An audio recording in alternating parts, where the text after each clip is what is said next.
Good morning, everyone. I'm David Coughlin, the project director for the Center for Political Economy, and I'll be your MC today. It's my great pleasure to introduce Suresh Naidu, one of our co-directors, to give the welcome. Suresh? All right, thank you everyone for coming. And I along with Ira Katz-Nelson and Katharina Pistor, we kind of co-direct the center, and we've been working on this now for a number of years, and it's finally, I think, got all this momentum. And just looking at the titles and the work that we've funded, I'm kind of surprised. I'm like, wow, we funded all this amazing stuff, and it's really great. And so I'm really looking forward to hearing from all the faculty grantees. And just from looking at the posters, I'm also quite impressed and excited by all the work that's coming out of the graduate grants. So I encourage you all to talk to each other. And I think one of the great things about this center is that it really brings kind of people from very different disciplines together to kind of engage on similar issues. And so I encourage you to find out how your colleagues in departments that are not yours are thinking about issues. So without any further ado, I'll give it back to David to introduce our first panel. Thank you, Suresh. Thank you, Suresh. I'll just get the presentation up. It's my pleasure to introduce our first speaker, Stephanie McCurry, the R. Gordon Hoxie Professor of American History in honor of Dwight D. Eisenhower in the Graduate School of Arts and Sciences. Her project that she'll be presenting on today is Law, Labor, and Reconstruction in the Local Courts from 1865 to 1876. Stephanie? Good morning, everybody. Time to wake up. Well, I'm really excited to be here and see all my friends and meet some new people and talk to you about my work. And as David said, this work is already the product of some collaboration between the law school and history, but also between myself and other colleagues like Katerina and Suresh on this subject. As David said, this project is about the cases in the criminal courts in the American South after Reconstruction. The CPE team for this is myself, Professor Kellen Funk of Columbia Law School, Isabel Grant, who's a JD from Yale and a PhD student in history right now, and Caitlin Floyd, who's a senior history major at Barnard College, who's the RA for this.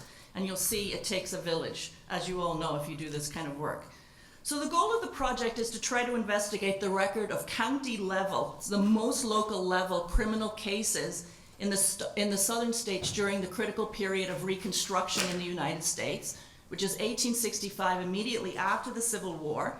And it's immediately following the emancipation of 4 million formerly enslaved people of African descent in the United States, the vast majority of them in these southern states. And this is also a period of profound constitutional revision that included the introduction of 14th Amendment protections for people who had been enslaved, and the political enfranchisement, giving the vote to black men. So it transformed the law and politics in these states. So to date, no scholar has in any systematic way obtained and examined these records, largely because they're available only in handwritten manuscript form held in county courthouses or state archives across the region. Do I have the clicker, David? I'll get it for you. It's on the podium. It's on the podium?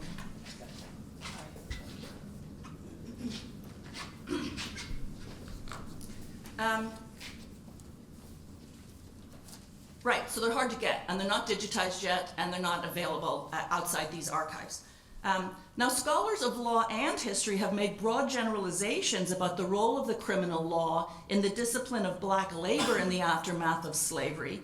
These arguments are recognizable in very high-profile books about incarceration, like Blackman's Slavery by Another Name or Michelle Alexander, The New Jim Crow.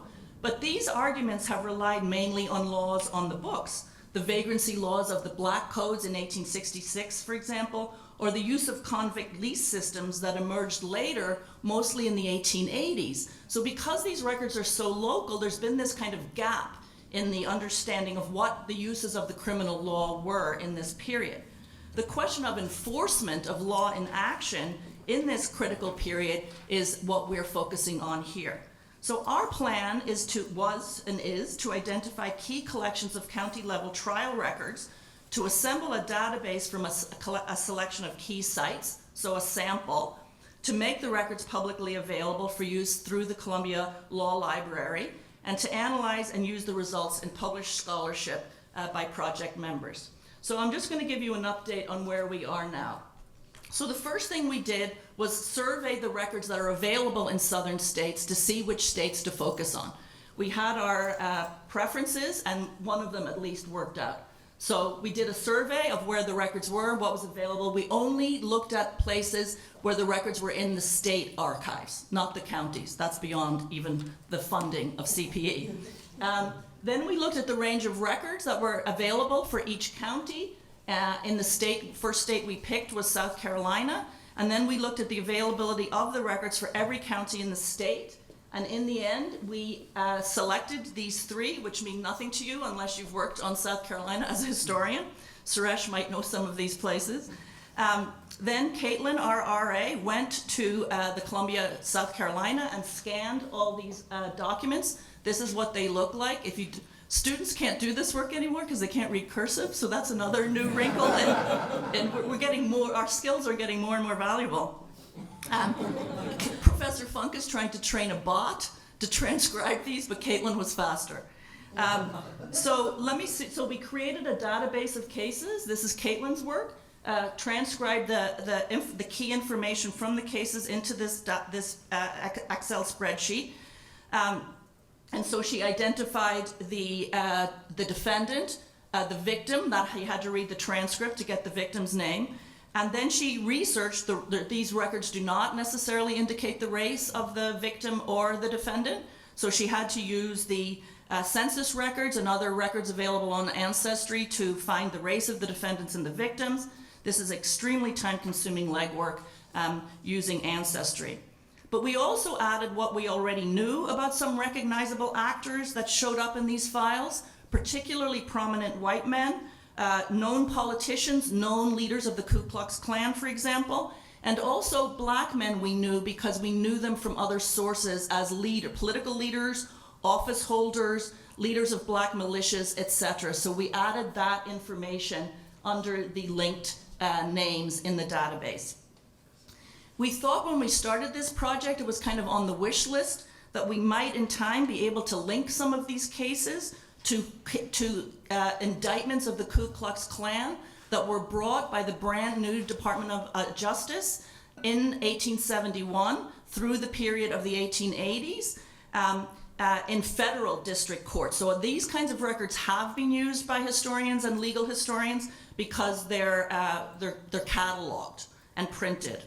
The DOJ pursued a slew of these cases. We think about more than 4,000 of murder, rape, assault by the Ku Klux Klan in 1871 through about 1880. So this is what we know so far. This is the total number of cases for each county that we studied and the most common crimes charged. As you see, larceny, grand and petty, assault and battery with intent to kill, murder, animal, crop stealing. It's a very rural, agricultural, incredibly impoverished place. And breach of the peace and warrants, various small iterations, but mostly the same pattern across the three counties. We only have two right now because we have one box of records, but only one left to scan for the third county. So we'll be able to add that soon. Now, one thing you might notice here, certainly to us, is that the number of cases is not huge. It's not small, but it is not huge. And this immediately, and there are far fewer guilty verdicts. So this immediately raises questions about the scale of incarceration in this period. It does not look like mass incarceration in any sense that any of us would associate with that term. The other super interesting thing is that there were, I should probably go to this, there were zero vagrancy cases. I cannot tell you how much ink has been spilt writing about the impact of vagrancy cases in Southern law. As a labor discipline, if you're not employed on an annual contract, if you're trying to be self-employed, but you look idle, and you could being black and looking unemployed, you could be arrested and your labor sold. We've been told this for years. It is true, that law was on the books. It was also blocked very quickly in many places by the Freedmen's Bureau, an arm of the federal government. And as it turns out, no vagrancy cases were charged in any of these places that we have looked at so far. Now that's South Carolina. It'll be very interesting to see if that is true in the other places we look at. That's maybe the most stunning result so far. The other results that we see are asymmetrical verdicts and asymmetrical sentencing. So for example, larceny, stealing, grand and petty, the majority of those charged are black men, a handful of black women. And convictions are far more likely for black men than for white ones charged with the same crime. Same with assault, battery, intent to kill, except in reverse. White men are, so in other words, beating the shit out of people, murdering them, rape, all of these kinds of incredibly violent crimes all the way up to murder. White men are charged more substantially than black ones, and they're more likely to be found not guilty. So we're starting to see a pattern that is very racial, but not the one necessarily that we have been told to look for. Also noteworthy, not necessarily related to labor at all. So one further preliminary finding is the asymmetrical sentencing by race across the range of crimes convicted. So with black men and small numbers of women are given much harsher sentences across a range of crimes, including larceny and arson.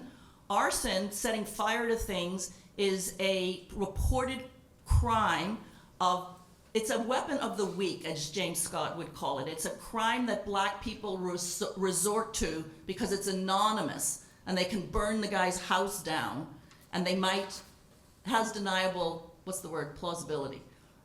So that's a crime associated with black people, and it's very harshly punished in this place, in this moment. And it's a crime associated with black resistance to the depredations of the Klan. So one thing that's very interesting to us, it looks like ties to the Ku Klux Klan are already showing up. There are a significant number of cases where white men are charged together, gang assaults with maybe large numbers of defendants, often on, as the court records would say, colored persons, involving repeat offenders. So you'll see the same groups of defendants showing up again and again. In gang assaults, intent to kill, murders on black men, women, and children, with white men charged repeatedly for the same crime. This looks to us like it might be Klan attacks. We will have to follow up in the newspapers and the federal court cases and see if we can sustain this. One other possible tie to the Klan that we didn't expect at all is the identity of the lawyers hired to defend them. All the names are known to us, just from the work we've already done. Known political leaders who are the same people as civic leaders and Klan leaders, sad to say, like Martin Gary and Matthew Butler in South Carolina, who were Confederate generals, the heads of regulator paramilitary gangs in 1865 to 66, in the Klan for 8 years after that, then running these paramilitary organizations called the Red Shirts, which redeem so-called reclaim the state for democratic rule or white supremacist rule. So those are the lawyers that are making money off these cases, with money, sounds very familiar to us, often raised by public fundraising. So the best lawyers in the state paid to defend the Klan. The same thing happens in the DOJ cases. Former attorneys for the president in his impeachment cases, this kind of former attorney generals, this kind of thing. More than half of the murder defendants in Edgefield County are represented by those two men that I mentioned, and they get a lot of them off. They're good lawyers. They also have very, the juries at this point, by the way, are biracial. So that's a very interesting, the law has changed tremendously, but not enough.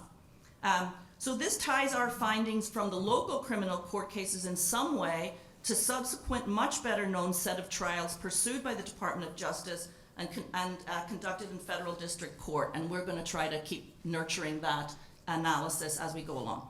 So the upshot of all of this then is that evidence of the obvious use of the criminal courts and laws on the books to coerce, that the evidence of using the laws on the books or the courts themselves to coerce labor is not at all clear for this period. That seems to me, as I would have expected, to be more a function of poverty and incredible material insecurity, including landlessness and homelessness. If you're an enslaved person and you live in a plantation and you and your wife have 4 children and you leave that plantation, you are immediately homeless in the middle of an absolute capital crisis. 4 million slaves were worth $4 billion in 1860. It crashed the Southern economy. This has not, that economic history literature that Suresh helps me with and the legal history literature has not at all been integrated. But it's also, I think, the courts, what they're showing us, the criminal law, is the role not of the courts to coerce labor or discipline labor, but of the use of personal and paramilitary violence that's rarely charged in local courts, because local law enforcement officials, if they control the county, they will not indict, grand juries will not convict, coroners claim that unknown cause of death, grand juries won't greenlight cases, we're seeing that again, and juries will not convict. So a lot of these cases some of these cases may well have been subsequently re-pursued at the federal level. We don't know, we'll find out. So the racial inequity here, the racial pattern seems to be most apparent in asymmetrical sentencing, but the number of cases is still modest. So the question of mass incarceration does not yet seem to have been supported by this research. What we do see is the legal impunity of violent actors, that this is a greater force than the use of the criminal law and the courts in terms of the assault on the bodies, families, wealth, and security of black laborers and landholders. It's the use of violence far more than the use of labor laws on the books. So we need to do more research, including on what happens in the penitentiaries, the hiring out. There are sometimes laws on the books for convict leasing. The numbers I've seen are very small. It's a sort of separate project, but it is connected to this, and at some point, whoever writes about this will have to confront that too. But all of the secondary literature on the use of convict leasing really picks up in the 1880s when black men start to lose their political power again. So part of what I knew as a historian going into this is that the law and law enforcement is changing so much that it was not likely that you had the same patterns as the later period, and indeed you don't. But as you could imagine, after 250 years of enslavement, you do not have a justice system that is completely or maybe even majorly reformed. That is all being fought over endlessly and will continue to be. So that's where we are.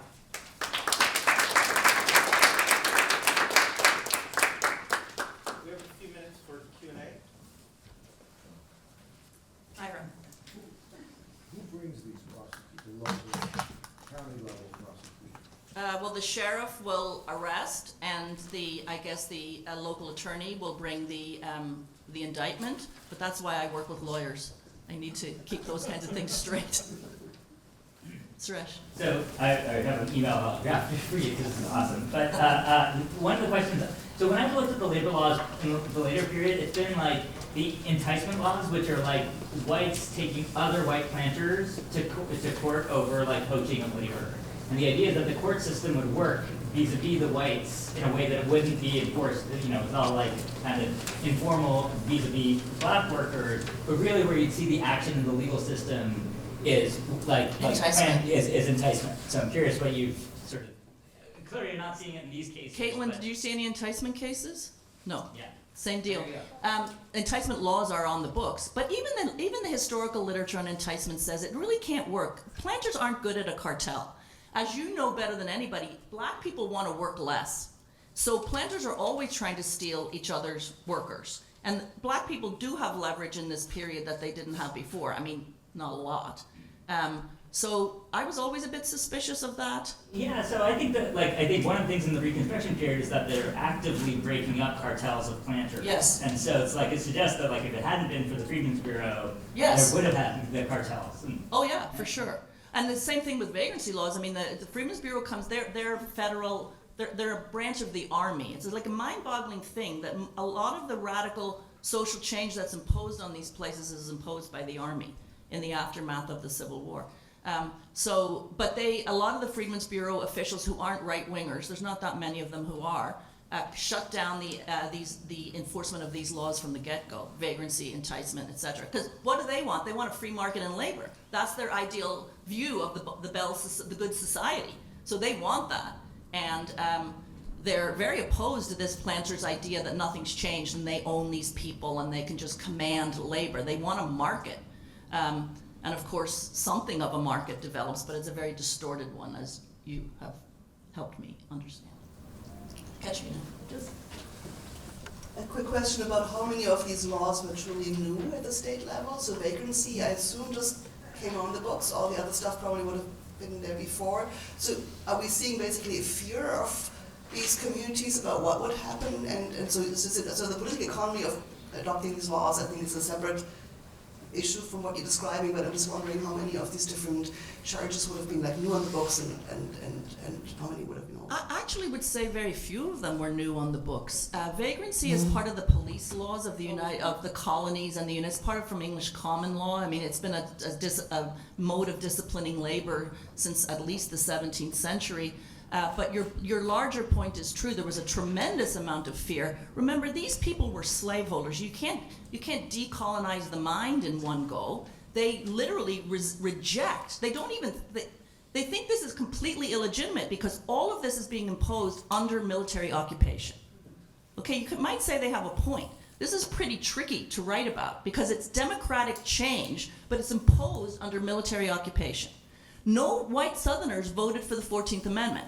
No white Southerners voted to give black men the right to vote. That is literally called the Military Reconstruction Act. So there is complete panic.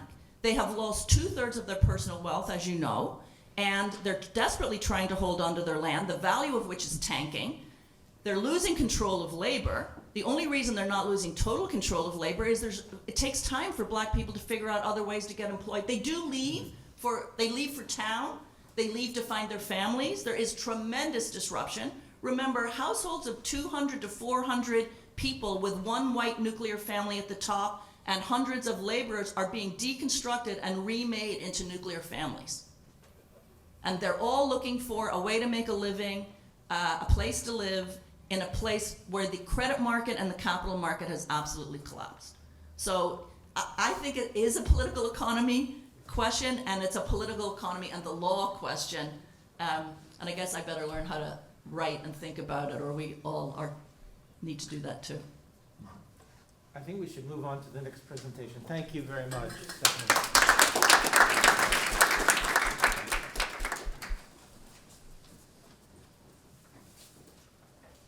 Thank you again. So our second presenter today is Andrea Prat, Richard Paul Richman Professor of Business at Columbia Business School and Professor of Economics at the Graduate School of Arts and Sciences. His project that he's going to present today is on the dynamics of voter information and decision-making, an AI-driven study of electoral preferences in the 2024 U.S. presidential election. So I'm very grateful to CPE both for funding and for offering this chance to get feedback from you. So I'm very much looking forward. This is joint work with 4 co-authors. Oksana Kuznetsova, who's sitting there, she's also Columbia, and then Vincent Ponce, who's at Harvard, Charles Angelucci, who's at MIT, and Michelle Gutman, who's at Northwestern. So, I mean, the title itself will take about 6 minutes to read, so I won't do it. Let me just give a couple of slides to situate what we're trying to do. There is a very, very long-standing literature on the role of information in politics. In the past 20 years, there's been a lot of empirical work showing that having informed citizens has causal effects on how voters behave and how politicians behave. They're much more accountable when that happens. Then, in the past 15 years, there's also been a huge debate on changes in voter information that have to do with technology, that have to do with populism. All these things are correlated together. There's this idea that we have much less truth in some sense that we had before. Parallel universes, depending on our ideology, we have different truths. And there has been a large multidisciplinary evidence collection effort in the past 10 years. The results are very nuanced. So most of these very harsh ways of putting it are not correct. They have to be rethought in many ways. So this is part of this effort. And one of the themes that comes out from this effort of trying to understand what's going on is the role of heterogeneity. Heterogeneity in how voters process information. And we have, in our previous work, we've used a large sample of Americans. We follow them over time, and we've tried to follow how much they know and how good they are in distinguishing between fake and real stories with a large protocol I can tell you more about. And what we get here is that there's huge variance. So about half of Americans are actually pretty well informed, half are not. And this depends mainly on socioeconomic factors rather than ideological polarization. So this puts a different light on this, I think. And there is also a lot of literature that look at the heterogeneity in response to information. The same fact may be interpreted in directionally different ways by different people. That's exactly the same factual piece of information.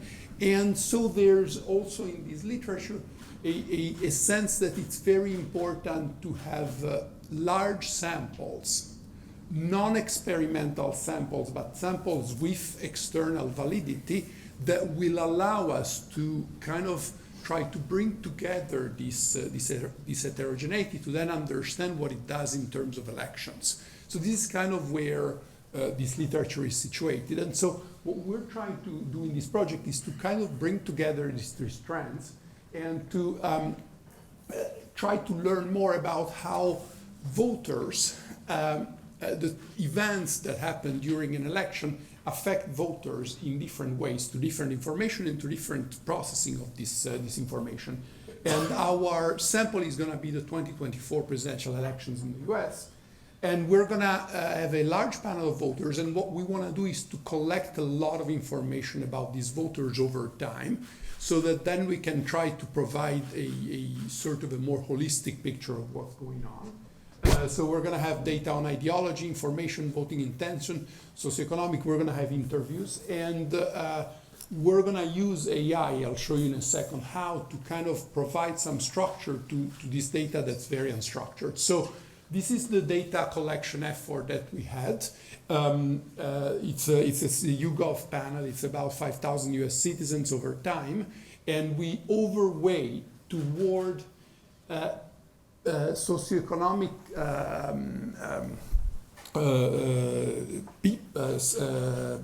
samples that are more likely to be uncertain in their vote, because we want to try and understand how that decision is made.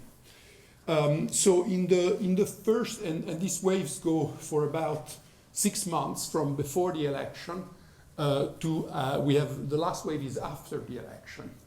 And so in wave one, we try to get as much information as we can about these people. Now, being a YouGov panel, we already get a lot of information from them, which is great, and it's kind of to some extent verified.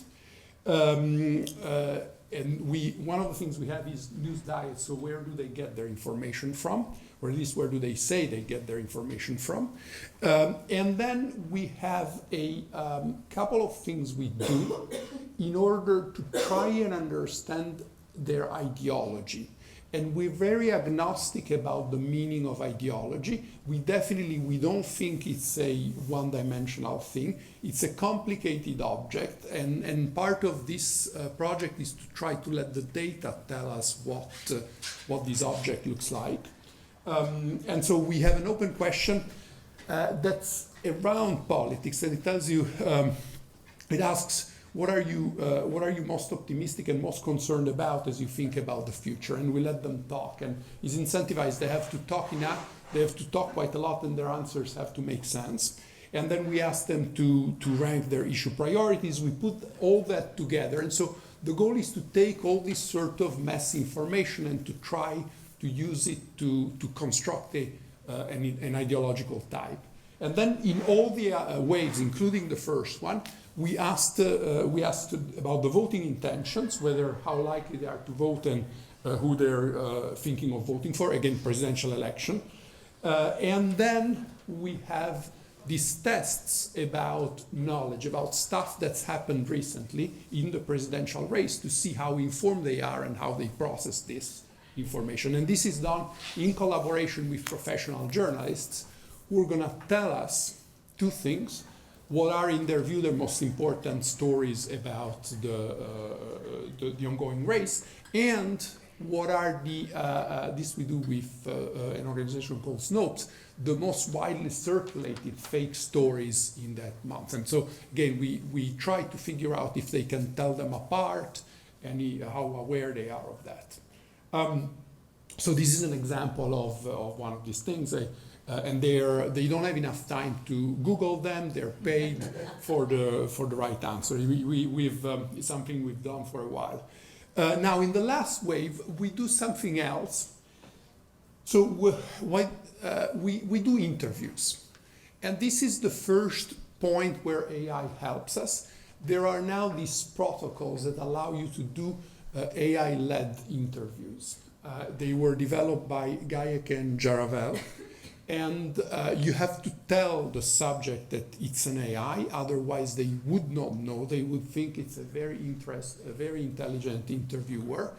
And the goal of this interview is to try to get the subject to tell us whether at some point in the electoral campaign they changed their mind, whether there was something that made them change their mind. And our plan is to use it later on for validation. So this is an example of this interview. The AI assistant starts in a general sense, and then depending on how you answer, this AI steers you and tries to go deeper into this. It's something that we were surprised how well it worked. This is another example of an AI interview. So lots of data, and here's my progress report.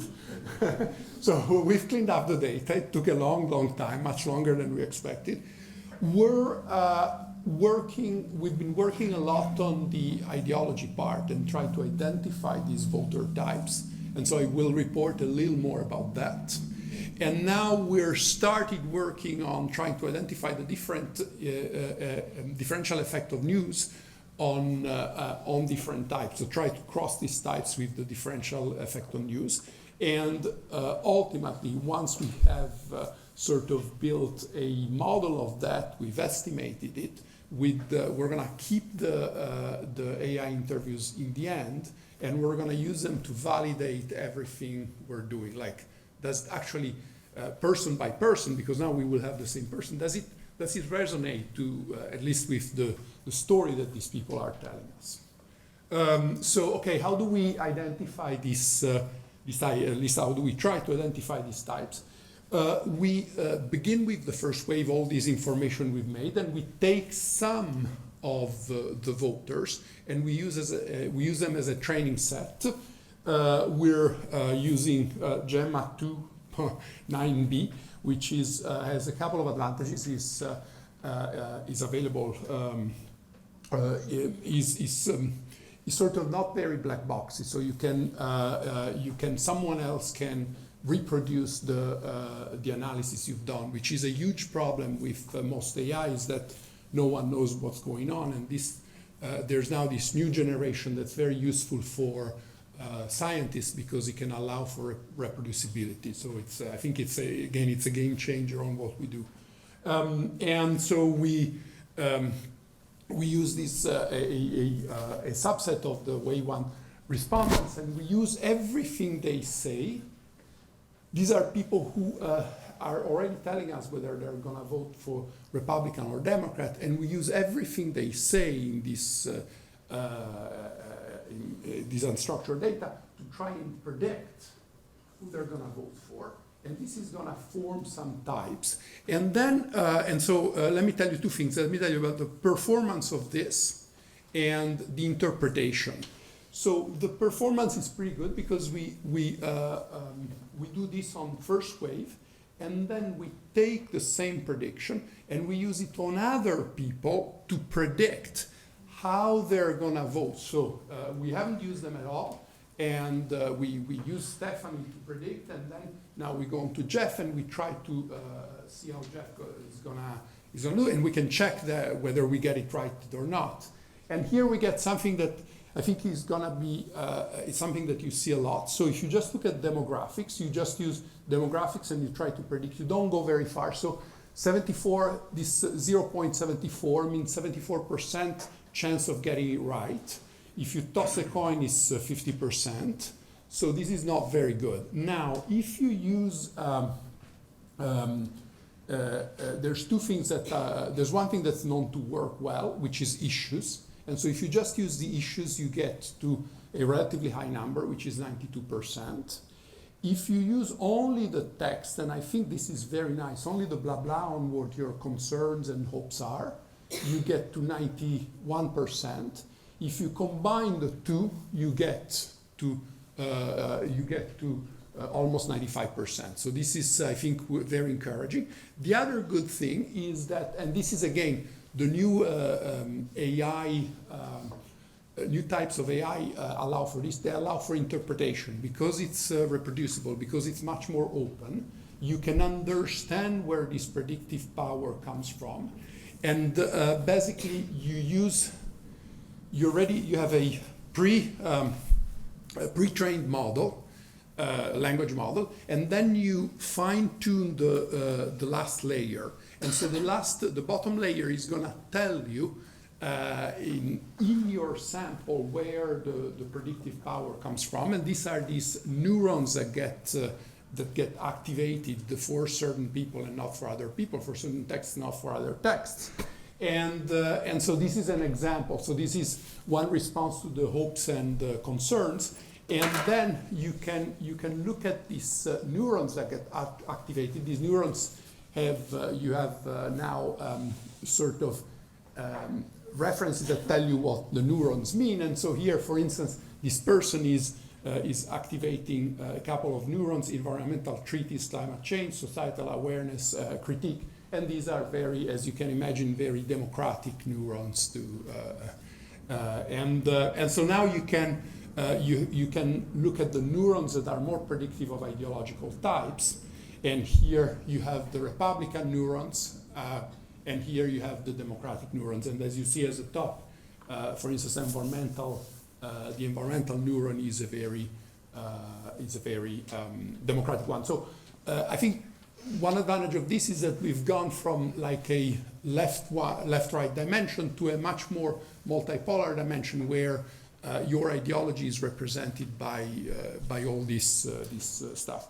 So this is pretty much where we are now.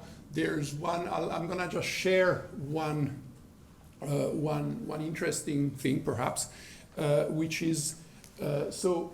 These are various waves, and this is. Let me say it in words. The biggest news in this campaign is the replacement of Biden with Harris.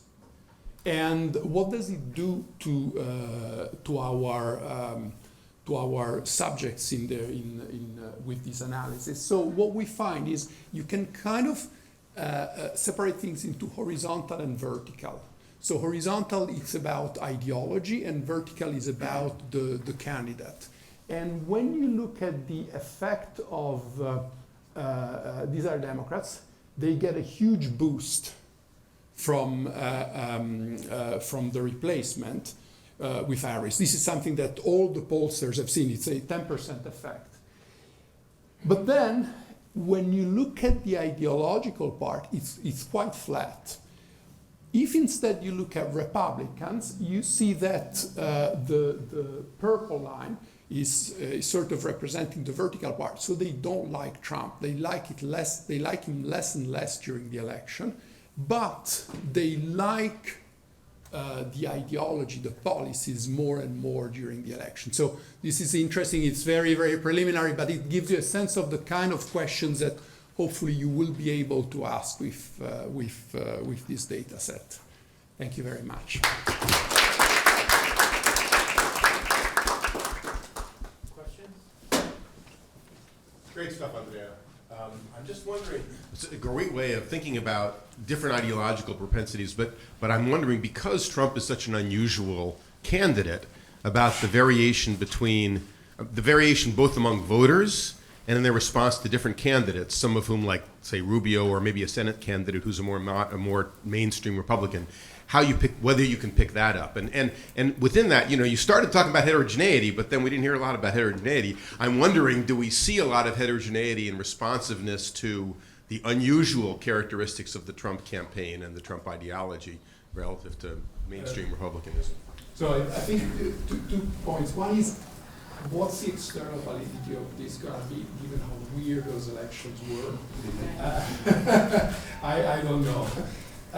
We're hopefully on the heterogeneity, where we're going to get, I think, more leverage and interesting stuff is once we're going to look at smaller news.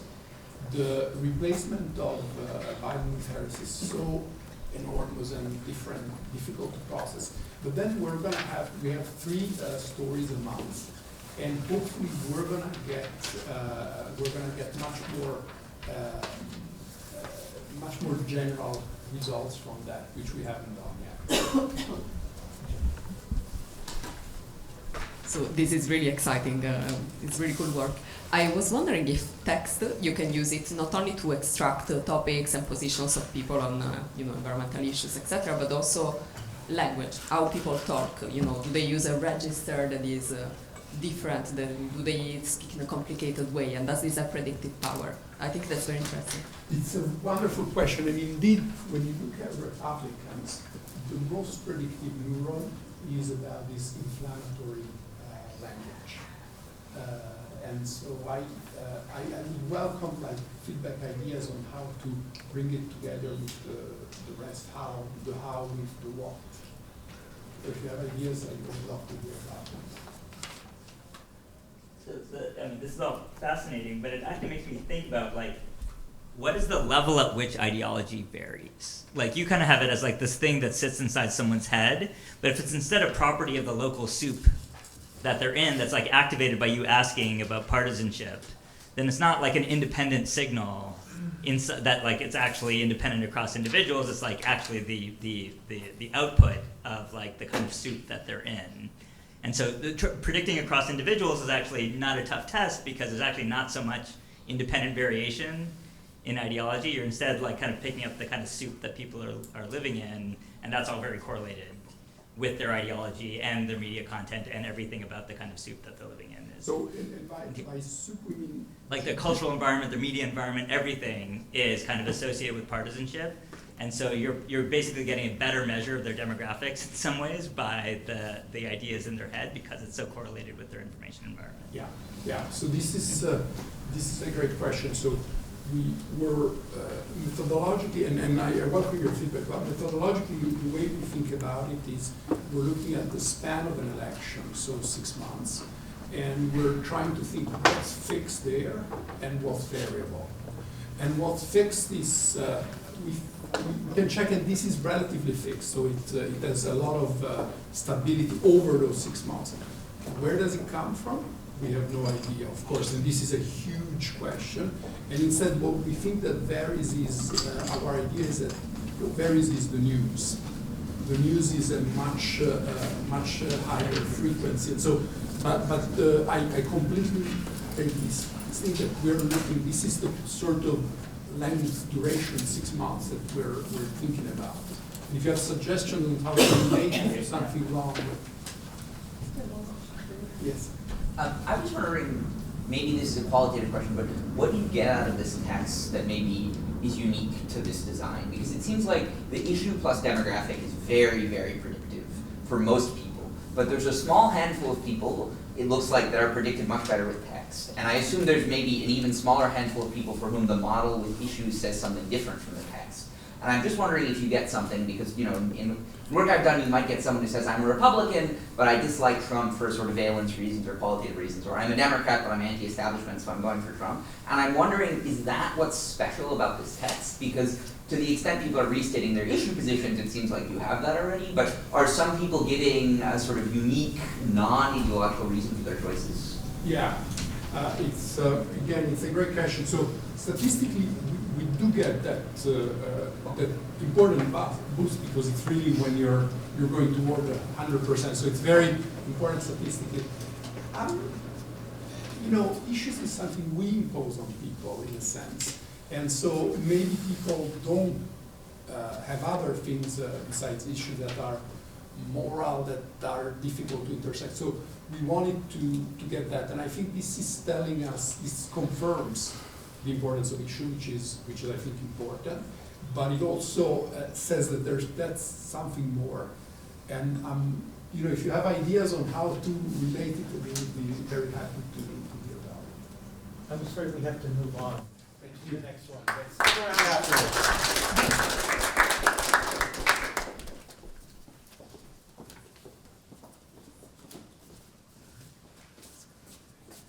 So our next presenter for this morning will be Justin Phillips, Eaton Professor of Political Science at the Graduate School of Arts and Sciences.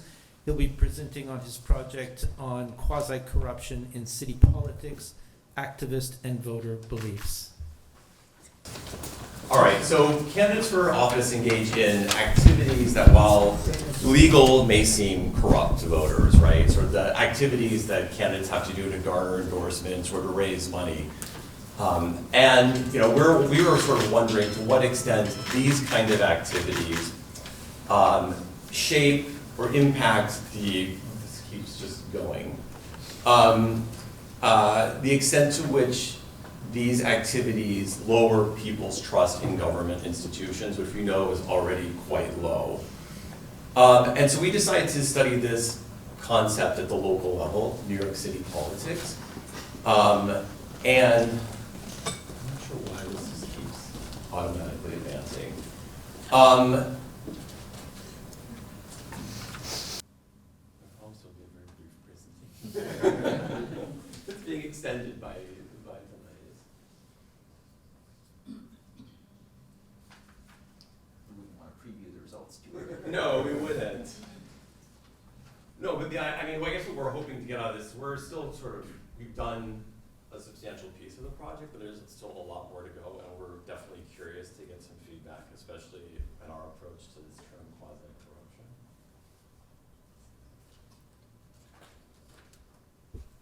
All right. Here we go. All right, so we decided to study this in the context of local politics, which I think might be especially ripe for corruption. New Yorkers do tend to think there's a lot of corruption in New York State politics and New York City politics. We take advantage of the context of the recent mayoral election to conduct sort of a mass survey and do some survey experiments.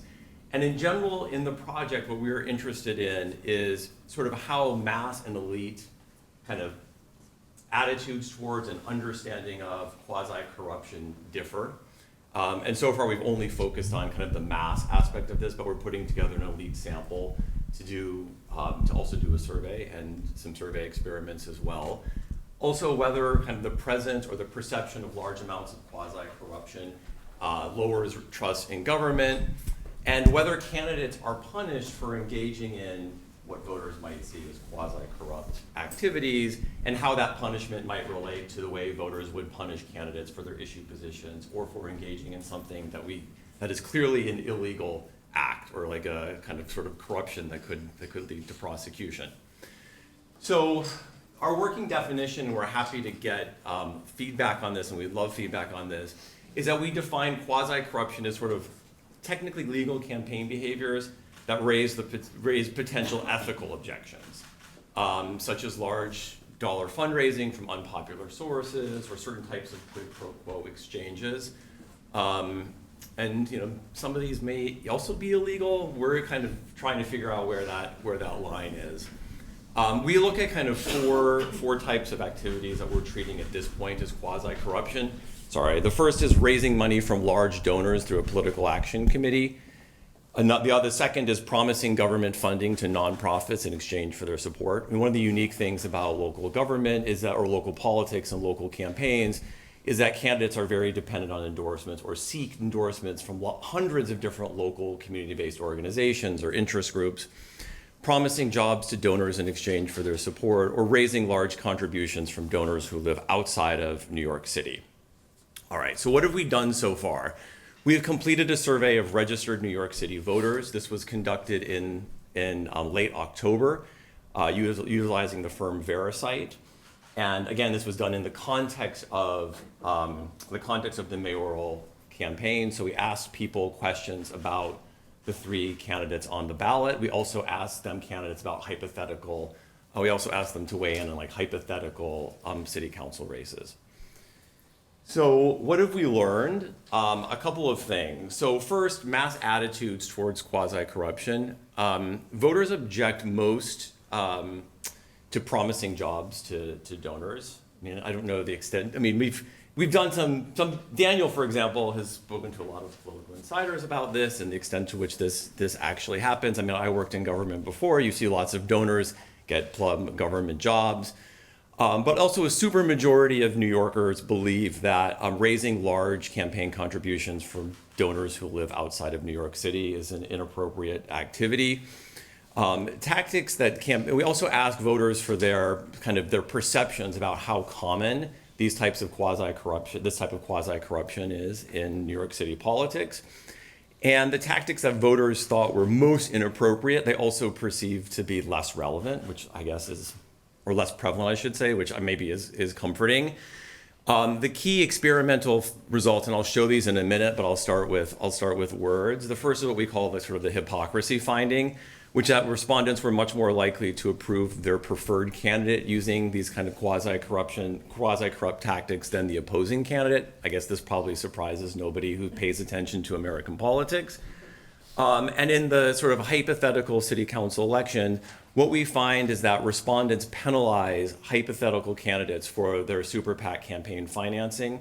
Only Democrats punish candidates who raise a lot of money from super PACs. Republicans don't seem to care.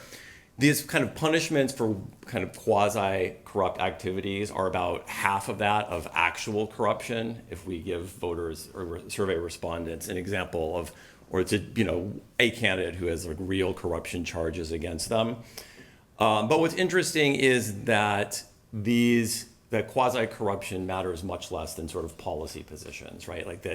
That voters will punish candidates much more for their policy positions than for quasi-corruption and sometimes even explicit corruption, which I guess is not all that comforting. But here I just want to show you quickly, and I know that maybe some of you don't want to read these kind of graphs. We've sort of split them up, but this is just from our conjoint survey experiment. We're asking people to vote in a hypothetical city council election. And we've broken the graph up into two parts because it was hard to see as one graph. And there are advantages to having it as one because you can kind of compare effect sizes. But we ask a bunch of policy positions. We give hypothetical candidates, policy positions, like do you want to defund the police or increase police funding? What you're looking at here is just Democratic voters in New York City, which is like 80% of our sample, right? It is New York City. We have the same for Republicans. So we have a bunch of policy positions and how these impact the likelihood of voters kind of selecting a particular city council candidate. The reason we don't necessarily care about these policy positions, but we want to contrast the effect size of policy position versus engaging in corruption or quasi-corruption. And the example of quasi-corruption that we use in the conjoint experiment is basically taking large contributions from super PACs and business super PACs in this case, or large contributions from outside the city or large contributions from business PACs. And again, we're looking at Democrats here. And then we also have at the very bottom kind of more like real corruption, examples of real corruption, which is that a whistleblower has come out and accused the candidate of taking bribes, or that journalists have accused the candidate of taking bribes. So something that would like really register with voters as particularly problematic. And what you can see actually is that, you know, voters punish kind of this sort of really explicit corruption quite a lot. And they punish kind of this slightly unsettling quasi-corruption a little bit less. And they care, to go back to this sort of policy positions, like these policy position effects are often greater than, certainly greater than the effect of quasi-corruption, and sometimes greater than the effect of this kind of taking bribe level of corruption. And then I'm almost out of time here. I saw the 1 minute left. This is a little bit, I know, probably also not easy to understand, but this is just looking at, you know, if your preferred candidate and your non-preferred candidate are both engaging in quasi-corruption, like how, let's see, how do I say this?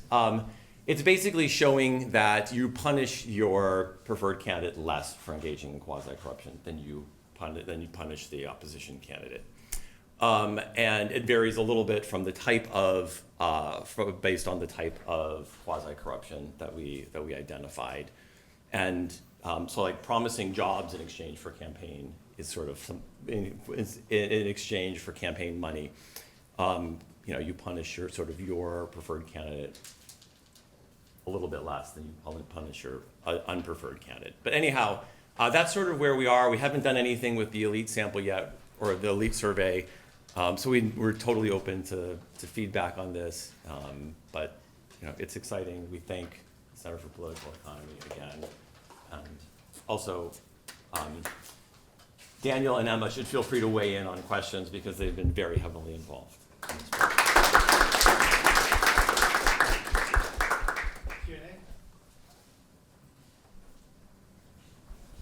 Thanks, Justin.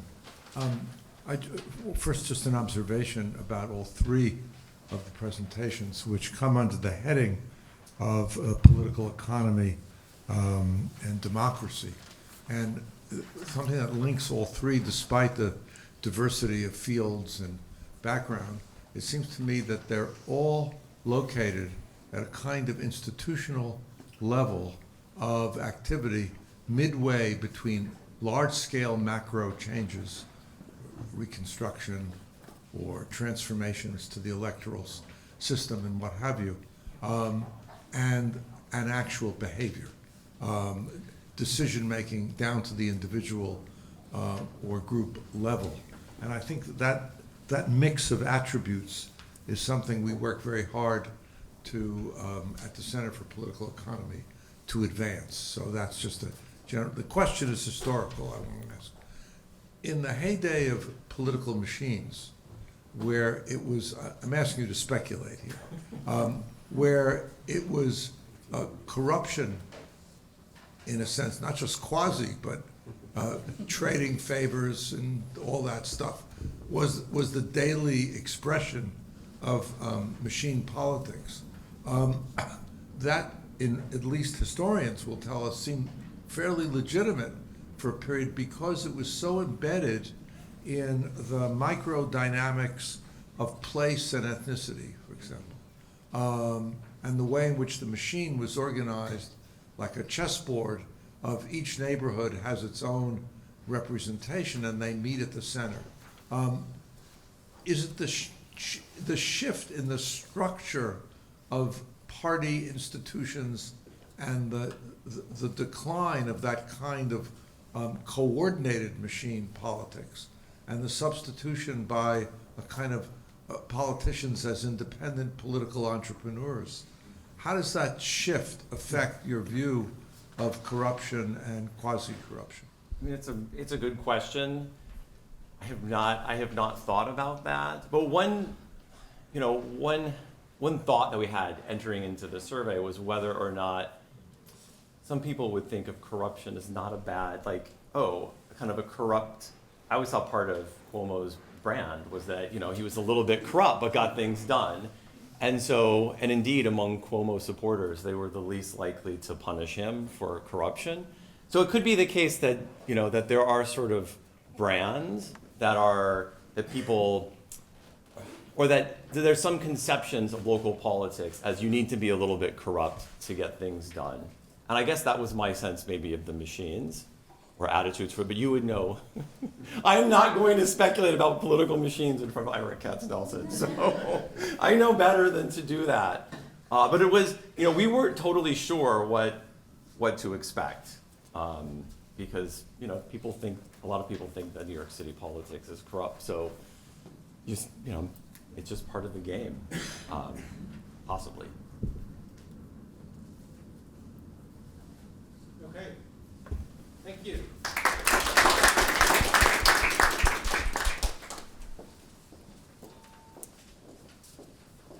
And now we're moving into the political economy of climate Idea Lab projects, and it's my pleasure to introduce Gemma Dipoppa, Assistant Professor of Political Science at the Graduate School of Arts and Sciences, who will be presenting on political constraints and bureaucratic action in environmental governance. Thank you very much.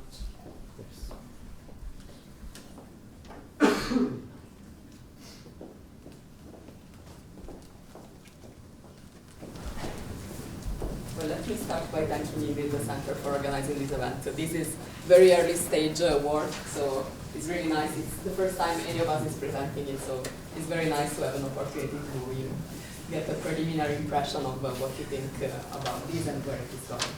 Let me tell you a bit about my co-authors in a while. This is co-authors with Sad Gulzar at Notre Dame University, Annalisa Pezzone, who is a fantastic PhD student at NYU, and Farzad Yagobi, who is the research assistant we could hire with the money of the Center for So thank you so much for it. And I'm Gemma. I'm, of course, not the AI algorithm that Andrea is using, but we have the same name. Okay, so this is a paper that tries to think about what's the best way to design institutions for the purpose of environmental control. And let me dive right into what we do, given that I have 6 minutes. So we study administrative fragmentation, which is one of the most common institutional reforms across countries. And this is simply the splitting of jurisdiction for the purpose of making smaller units and making more of them. The rationale is very simple, is to bring administrations closer to people, so to improve the capacity and the governance of the country. And this is, the typical developmental reform that countries adopt when they want to increase their reach in the territory. It is backed by the consensus of international organizations, and there is also plenty of social science evidence that says that this improves public good delivery. So there is quite a consensus that this is a good reform, but then when you move to another literature, there is another literature that says pretty much the opposite thing. And so there is a literature, for example, that is very influential in economics that says that administrative fragmentation increases pollution, all types of pollution across many different contexts, and that borders, which increase when you create more jurisdictions, actually create spillovers in terms of things like crime, undocumented migration, and so on. So basically, we have two literature, one that says that decentralization increases government performance, and one that says that it decreases it. So how do we make sense of these conflicting findings? So what we propose in this paper is that this tension is going to arise anytime we consider activities that can have spillovers across jurisdiction. So crime is an example, violence, migration, but also, for example, disease outbreak or pollution, which is the case that we're going to consider in this paper. And so in those cases of activities with spillovers, what we're going to see is that administrative fragmentation actually has ambiguous effects depending on two forces. One is capacity, which is supposed to increase with fragmentation because you improve information, closer monitoring, enforcement. And the other is cross-jurisdictional coordination, which is going to decrease with fragmentation because it's going to generate incentives to allow spillovers across jurisdiction. So what we try to do in this paper is, to theoretically and empirically document that this trade-off is going on when you do fragmentation. And so the first thing we do is to develop a model that captures this intuition in which there is a legislator that chooses jurisdiction size to minimize pollution. There is also a representative polluter that chooses emissions anticipating punishment.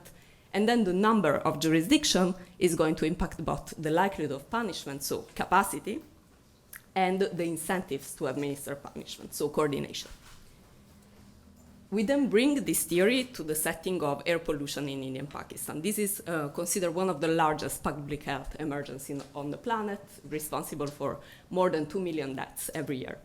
And what we know is that about 40 to 60% of this pollution is actually generated by crop burning, which is this phenomenon you see here in which farmers burn the residues from crops rather than using mechanized methods. And this creates a cloud of pollution that really darkens the sky. So for example, this is the gate of India before and during the smog season. What you can see is really, this is hazardous for health. And so this practice is already illegal. So really, it is an administrative enforcement problem. And what we do is to study variation in this practice depending on institutional change. And we do that with high-resolution satellite information on fires. We have more than 3 million grids for 25 years at a fine-grained level. And we use episodes of district splits involving 260 sub-districts that split over time.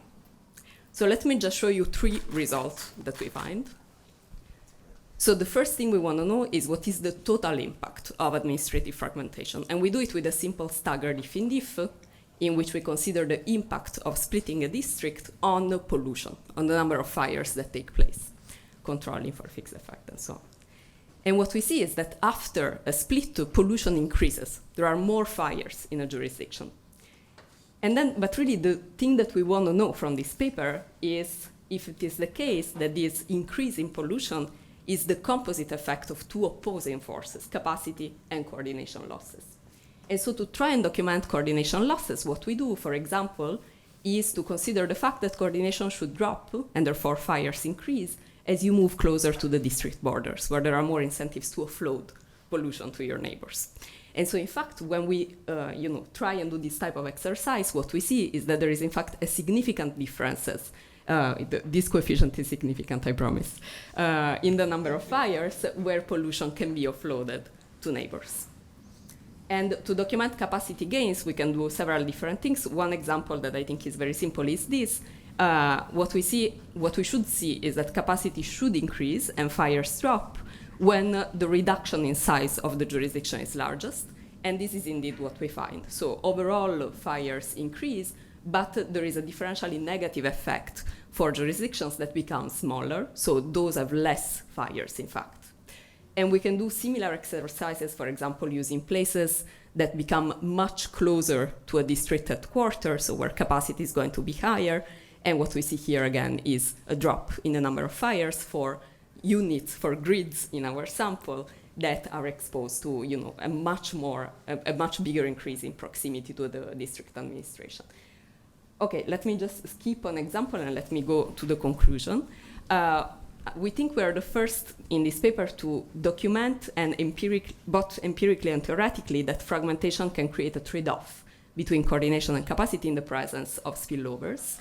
And what we're going to do next is to connect the model with the empirical estimates we get from this analysis to basically try and do some counterfactual analysis of scenarios in which, for example, fragmentation might have not produced an increase in fires. The objective of the study is to provide some insights on what is the optimal institutional design for the purpose of environmental control. And some intuitions we see already from this analysis is that you should try to think when you are splitting an administration to both maximizing capacity gains, for example, splitting only above a certain size or locate the headquarters strategically in the district, and minimizing coordination losses by minimizing borders, for example. We think that beyond the literature in environmental politics and environmental economics, these results can actually be important or useful for other domains where spillovers matter, which I mentioned somebody indeed that are the things I study, so I'm interested in, but indeed those are probably many across different contexts. That's it. Thank you.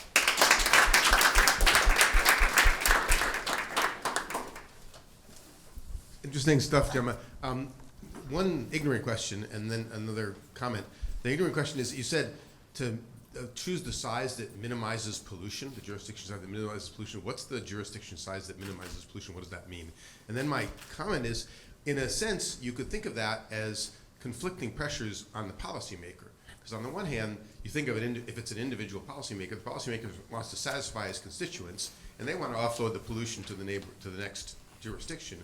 But presumably also they have an incentive, if they're appointed to reduce pollution, they have an incentive to obey the dictates of the principle. So in some sense, this is if you assume that this is an individual policymaker that's facing both the political constraints from the constituency and the orders from above, it's all the two lines are picking up the contradictions that the policymaker faces in some sense. So let me go first to the last thing you said. So what we think of is not so much about the district administrator choosing the size, but rather the state level administrator. So like, let's say the government deciding, we're in India, we're in Pakistan, which is, by the way, the setting here. How many jurisdictions should we create? So yes, but once the jurisdiction is in place, okay. The person in charge of this jurisdiction has two incentives. First, to obey what he's being told by his boss, which is to reduce pollution. Second, and to satisfy the local population. Right, and the local population, in fact, is very conflicting, and this is a question we study in many other papers as well. There is also the pressure from the local population to reduce pollution. So both the top and the local might want to reduce pollution. I was thinking of the local population wanting to offload some of the pollution onto the neighboring But exactly, but then also farmers, for example, want to pollute, so there is a cost. And yeah, exactly. So it's in the incentive of the politician or the bureaucrat that is managing this jurisdiction to try and offload pollution. So this is really a problem of the central administrator to try and minimize these offloading opportunities. So then to the size question, indeed you can split a lot and create very small jurisdiction, but this is going to create a huge amount of borders. So what we're trying to say here is really you have to try and weigh in how important each of these elements is in deciding how to split the jurisdiction. How much to split and how to split. Basically, this is exactly the key message of the paper. Thank you. Hey, great project. Just a suggestion. One thing you could do is to check how the results vary by how narrow the margin of victory was for the administrator in the past election, because there's a view in India that it's politically very contentious to do something that farmers are not happy about. So even if there is capacity, it's more about the securing that vote bank. And so if there's a high margin of victory in the past election, maybe there's more ability that the policymaker has to move that around. Thank you very much. Thank you.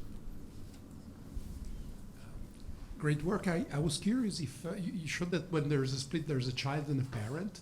And I wonder if the parent inherits the existing bureaucratic structure and whether you see an effect of that. Yes, this is indeed one of the analyses that we have. Basically, what we expect is indeed, so when there is a new jurisdiction, they get a new headquarter, and all those grids, now are suddenly, more governed than before. And we see that the increase in fires is lower in those jurisdictions, which is in line with, some improvements in capacity that they're experiencing post-split. Thank you. Thank you very much. A very interesting presentation. My question is there any difference if the adjacent jurisdictions are controlled by different parties? Is there a change because they might not or will coordinate? Thank you.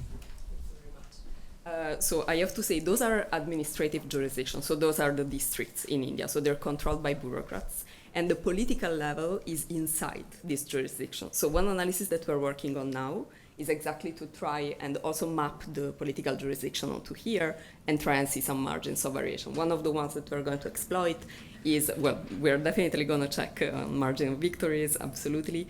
But one of the things we're going to exploit is that sometimes there are, multiple politicians that are in charge of the same jurisdiction, administrative jurisdiction. Sometimes it's only one. So when there are these type of splits, does the incentives change? So we're exactly working along those directions. Thank you. Thank you, Gemma.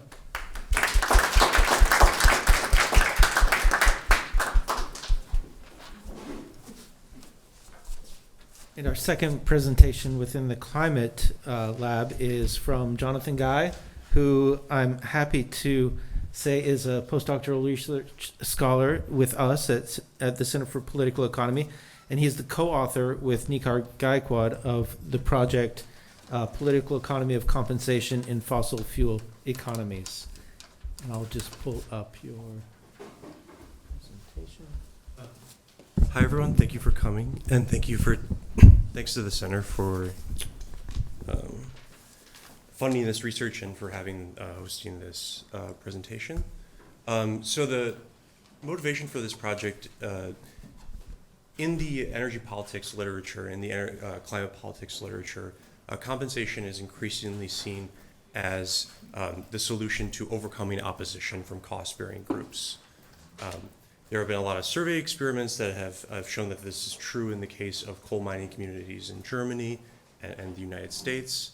And more recent work shows that in the case of Spain, the incumbent government actually received a boost in coal mining communities after shutting down coal mines because they provided compensation.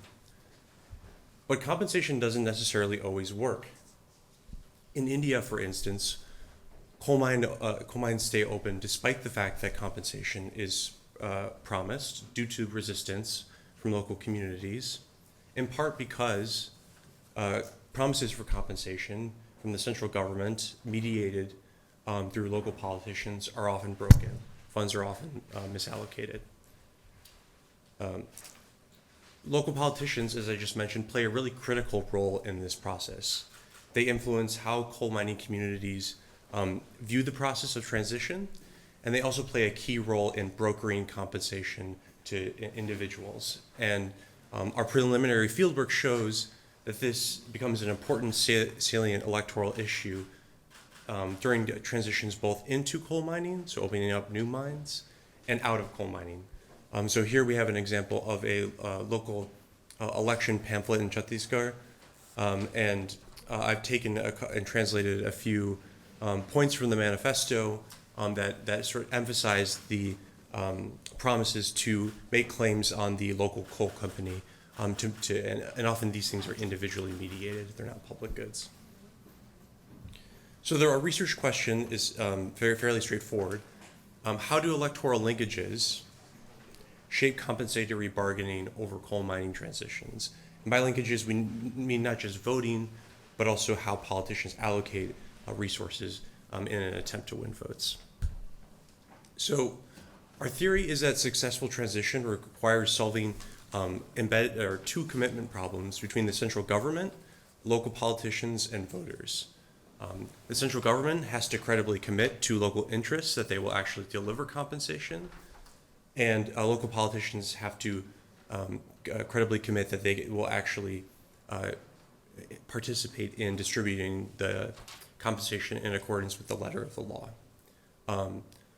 But as we know from existing anecdotal evidence, both the center and local politicians have incentives to renege.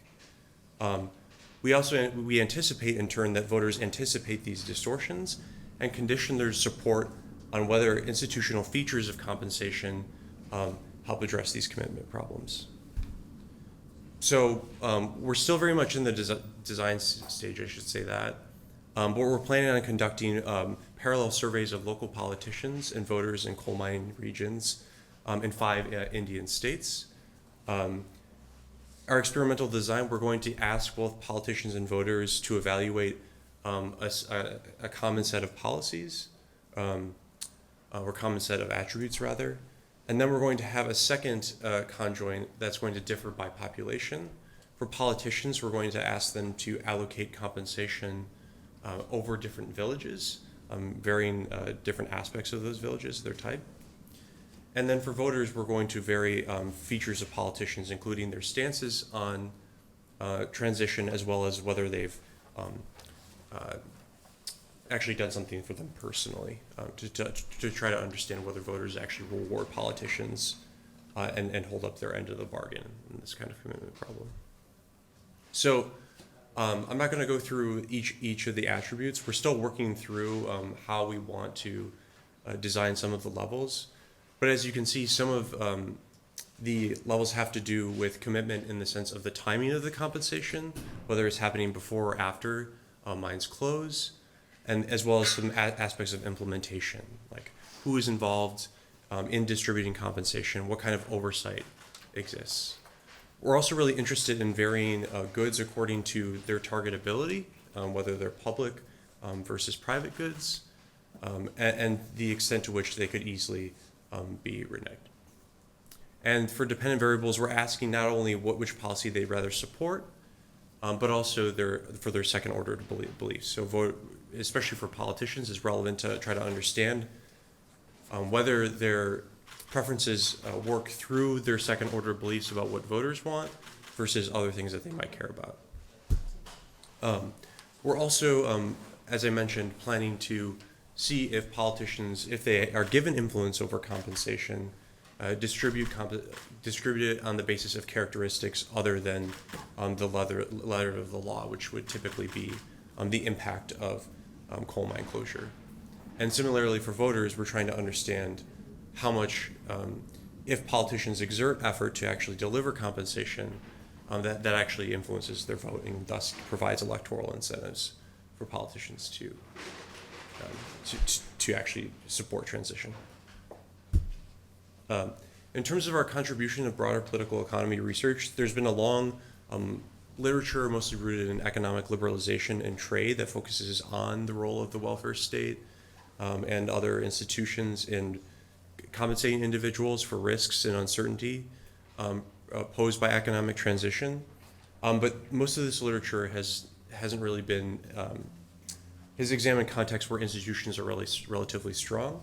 And so we're trying to understand how practices like clientelism influence compensatory bargaining in settings like India, where it clearly plays a huge role in compensation politics. Thank you.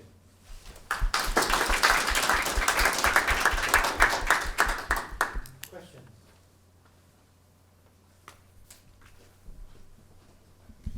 It went by fast. It went by fast, but I'm not sure. What characteristics of either the voters or the politicians do you think of as being associated with more commitment? I mean, do you think of there being, of co-ethnicity being a signal of commitment, or credible signal of commitment, or partisanship, or duration in office? I mean, commitment is obviously crucial here, so I guess I'm wondering what are the variables that are picking up the credibility of the commitment on the part of the... Yeah, definitely. So in the first quadrant, we're looking at the actors involved in the oversight process, as well as the timing. I think those are the three that matter the most for commitment. And then I think to your point, yes, there is obviously a long literature in clientelism, ethnic politics, showing that these can act as coordinating devices for actually delivering.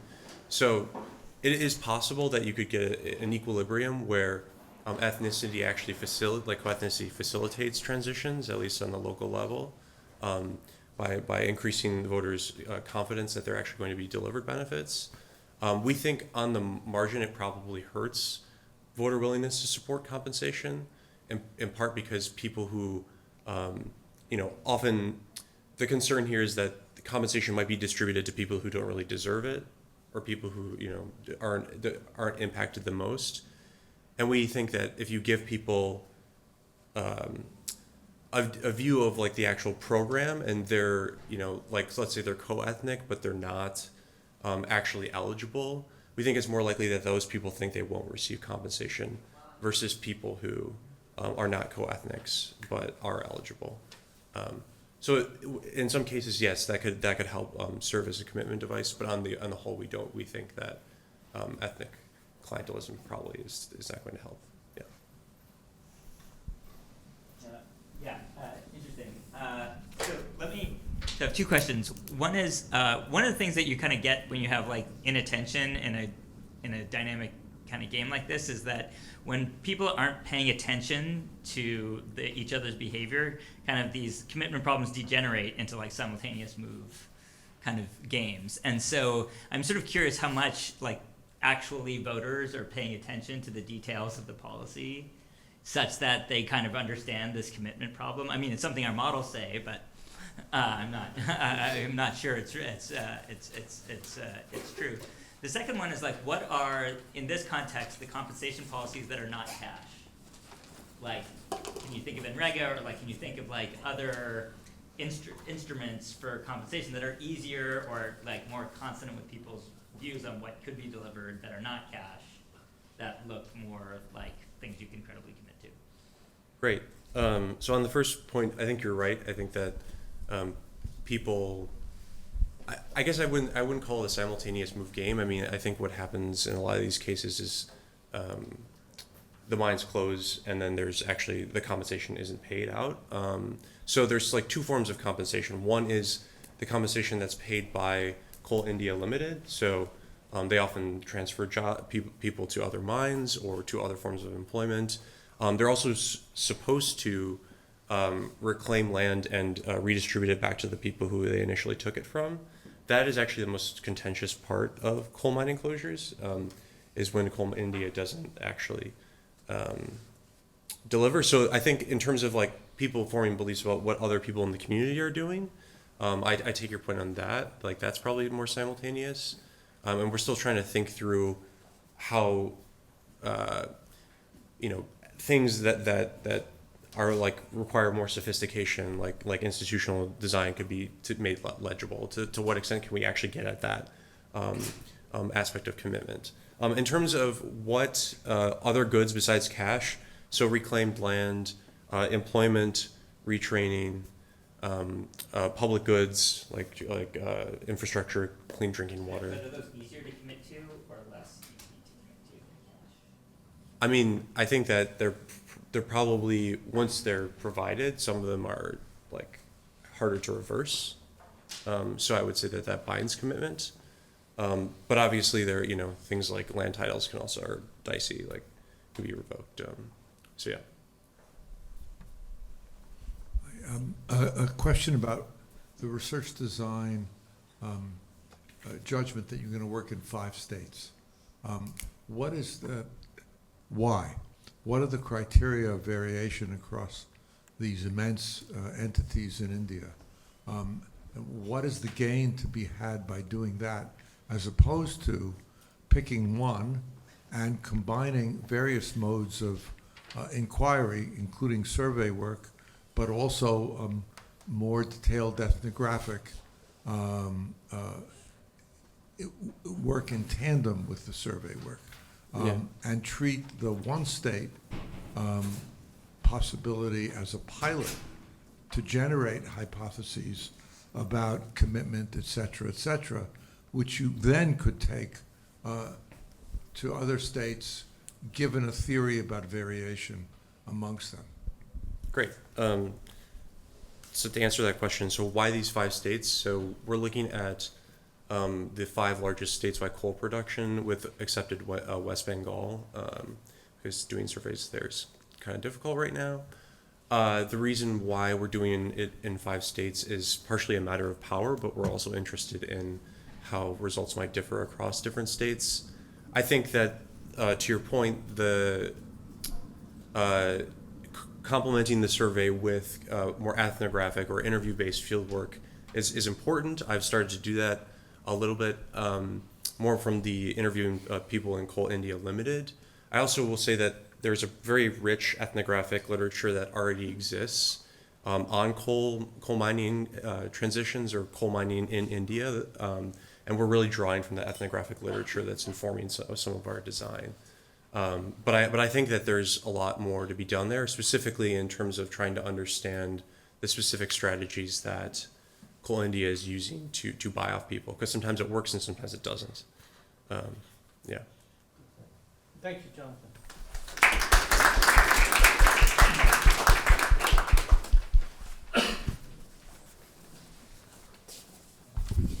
And representing our firms and industrial policy lab, I'd like to introduce Richard John, Professor of History and Communications at the Journalism School, presenting on his project, Anti-Monopoly and Democracy in the Political Economy of the United States, from the War of Independence to Big Tech.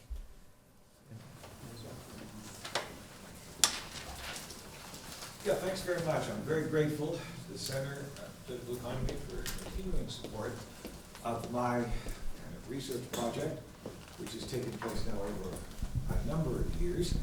The funding has been used for, thank you, I'm very grateful for CPE for support over a number of years. Funding has been used for archival research. I'm a historian. I work pretty much on my own, also with a team of researchers at Columbia, who I'll show you a picture of at the end, and in collaboration with colleagues in different fields, from law, journalism, kind of public policy analysis.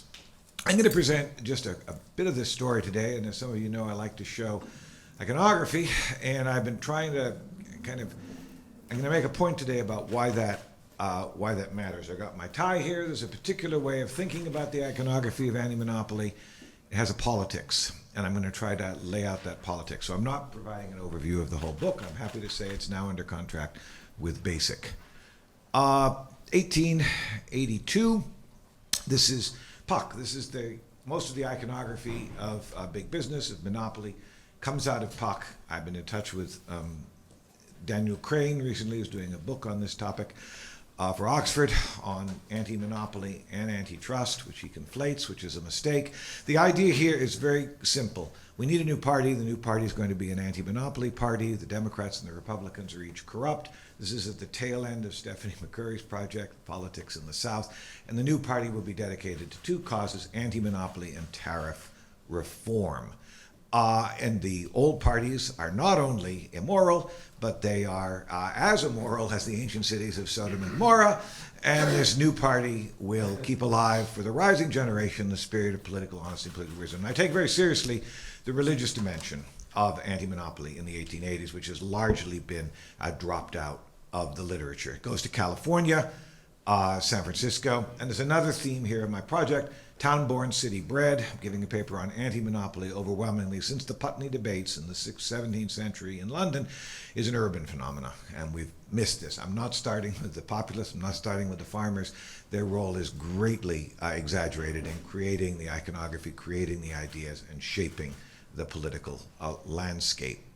Frank Beard, this is a evangelical Protestant cartoonist who's shaping our conception of what is wrong with Standard Oil. It's not an environmental hazard, and it's not simply making a lot of money, but it's harming small businessmen, mostly Republicans. And this is on the run-up to the 1884 election, opposing the Democrats, opposing Grover Cleveland, who's making an argument for anti-monopoly from the Democratic side, which is where most of the literature has come, because people only look at Puck. Frank Beard, at about this time, published an essay in which he said, had Elijah, the biblical prophet, been alive today, he would have been a cartoonist, because this is how you powerfully shape people's minds. He is the cartoonist who drew prohibition. He's enormously important in evangelical Protestant circles and almost entirely ignored in the historical writing. There's an anti-Democratic Party anti-monopoly cartoon by Frank Beard focusing at the banking establishment, New York City, the clearinghouse that has gained control of city services, the elevated streetcar, also railroads, telegraph, and I could talk more about the iconography. You're meant, this is sticky media, as MIT political scientists has argued, or it's a sticky media that you're meant to spend time looking at as you would a Dutch 17th century painting. So there's a lot of meaning in here.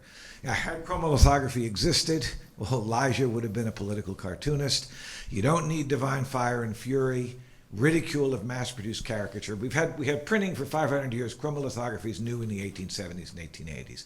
It transforms popular sentiment, devout, evangelical. This is an anti-monopoly argument that's missed. This is the Republican anti-monopoly case in 1888.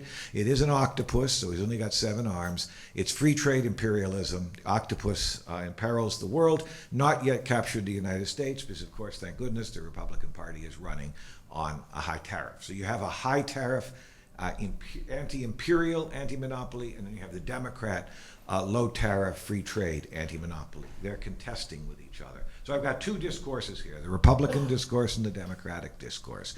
By 1895, Beard and the Protestant evangelicals, a very powerful bloc, has given up entirely on the 2 parties. Both of the parties are, in fact, in thrall of the plutocracy.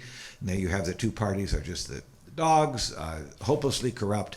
We need a moral, spiritual transformation of the American people, which is increasingly where off where Beard goes. Yeah, that's a Beard cartoon. That's the Beard cartoon, which his version of monopoly. And notice here that we're not monopolizing the land, we're monopolizing the planet, which is a theme that's woefully underplayed in the literature on this topic, which bizarrely conflates anti-monopoly with antitrust. And one fact, I'm trying to save the world from that particular misconception. The two are very different. But the trust issue is important. It has nothing to do with the Sherman Act. 1899, this remarkable magazine, The Verdict, is published. Emma Louise Noble, who's a female cartoonist, drawing on what's widely regarded as a racist imperialist French image by Fremier, to show that the Republican Party, using high tariff, is manipulating the public and destroying opportunity, imperiling liberty. And she's running a second cartoon, August 1899, we need to run against the trusts. Now, this is the third. I've given you Puck, which is right here, which is what most people see. I've given you Frank Beard. This is a third anti-monopoly trope. It is democratic, it is pro-Bryan, but it is, thank goodness, pro-hard money. They do not want to touch the money question in 1900, so they're threading the needle. This is, well, who owns it? I'll get there in just a minute. The battle is drawn. This is George Lux, who's a very prominent Ashcan School painter. He was a cartoonist, became then kind of his, you call this a drawer of political satire, and then he goes on to become a painter. It's the city, protection, corruption, East and the West together are going to destroy the monster. Now, who is paying for all this? Well, this is the answer. The Verdict is being funded by Oliver Hazard Perry Belmont, who's the son of Auguste Belmont, who was the Democratic Party money man in the 1860s. Auguste Belmont was also, as some of you may know, the Rothschild agent in New York City. So this is being funded by democratic money, international trade, commerce. They are low tariff, but they're pro-hard money, and they're trying to find an issue to run with in 1900 that will bring Bryan to the White House by tipping New York City, because it's widely understood if you can tip New York City, you can tip the country, because New York is one of the two key states along with Indiana. And just to point out that these cartoons are coming from the man who built that house in Newport, Rhode Island, for the woman who built the Marble House in Newport, Rhode Island. So there's a point here about the politics of anti-monopoly visual iconography in the 1890s. This is the third strain. This is George Lux. They're buying up Alfred Henry Lewis, who's a muckraking journalist. They've got very excellent cartoonists, and they're running images like this, which is just an astonishing anti-monopoly cartoon from 1899, George Lux. We're trying to make it urban. The idea is it's not just very few Standard Oil cartoons early on. I'll show you one in a minute. It's urban infrastructure, it's electric power, which is being manipulated by Tammany, but Bryan will save the day. So that's just a remarkable image that you can spend a lot of time looking at it. That's the sticky media conception. Or now it's directly metropolitan traction. You can look out the window. The #1 subway is completed 1904. The #1 subway is the rival to metropolitan traction. It's not entirely coincidental that this contract for the #1 subway goes to Auguste Belmont Jr., who is the brother of Oliver Hazard Perry Belmont, who is sponsoring these cartoons to savage the rivals. And then there's another really impressive, there's only one run full of this magazine that exists. We found it in Albany, a research team. The trust giant, John D. Rockefeller, he's using a jeweler's loupe to investigate the White House and the little figures inside the White House. And then in the background, the Capitol has been turned into a huge refinery for Rockefeller. That's not the center of it, but that's a pretty striking image that's not very well known, but it's not been out there. And then just Horace Taylor, I think Taylor did both of these cartoons. That's the image of the trust. It's pig. And who's that guy in the front? Well, he's William Jennings Bryan, and he declares himself in at the killing. There's a lot of trust pig. I got what wrap up? Okay, we're done. Protestant evangelicals continue to run this. They are anti-monopoly. They are anti-competition, pro-cooperation. It's very hard to get that across in the folks writing about this topic today. Anti-cooperation, and pro-cooperation, anti-competition. This is a joke in 1904. This is seen a lot. The context of it is completely missed by the academics who write about it. It's a sly joke. Will Roosevelt be taken over by Rockefeller? He isn't. And another wonderful joke. Monopoly is chasing around Uncle Sam in 1902. They're playing with the visual, like inside the protection. It's about the tariff. It's not about the tariff. I showed you that one last time. And there's the research team in the basement. We've got now about 1,200 cartoons, and we've got about 30,000 articles. And we're trying to tell this story as it's not been told before, because it's been hopelessly misconstrued by journalists, by lawyers, and by political activists on all sides.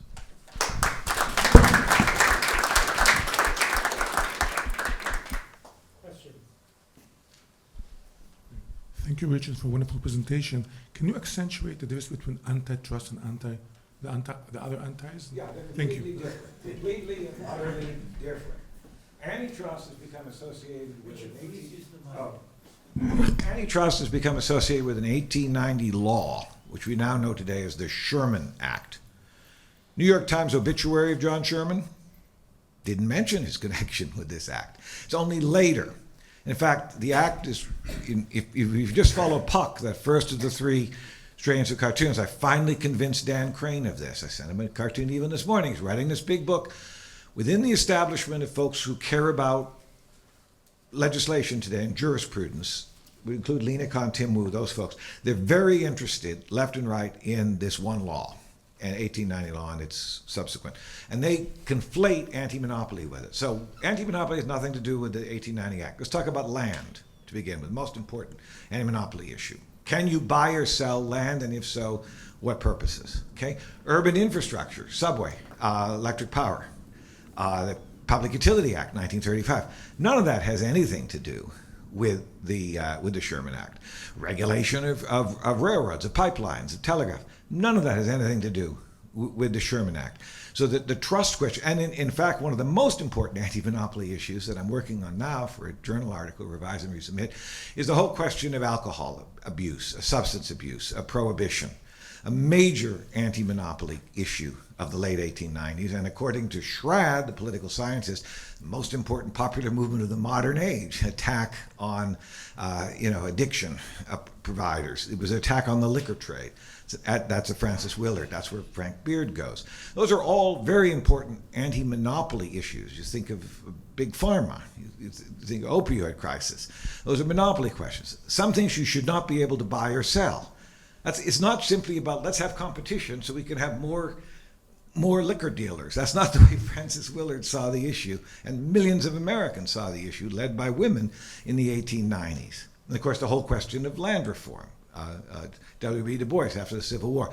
So the two topics, only with 1930s and Thurman Arnold did anti-monopoly become linked with antitrust.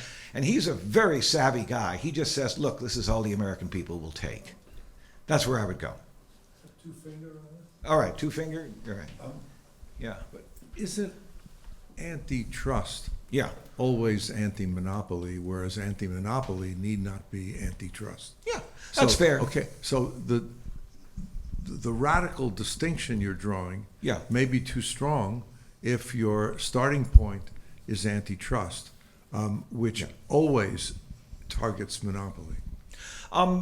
Almost. Yes, almost always. But the problem I have with the folks writing about anti-monopoly today, and I'm thinking here of Daniel Crane because I just refereed his book a couple weeks ago, is they leave out, they kick the guts out of anti-monopoly, and they miss the extent to which the trust issue can be manipulated, which I tried to show with the verdict. That's where it's misleading, and where the antitrust question can be and has been manipulated on all sides in the courts and in jurisprudence, and it's not the whole story.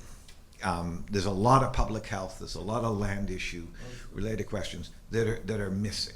And competition is not the answer always. Sometimes, but not always. My Christian socialists are gassed at competition, and I was just recently at a conference on anti-monopoly where there's a young Megan McGuire, I want to say her name is. She's just done a book called Competition is Killing Us.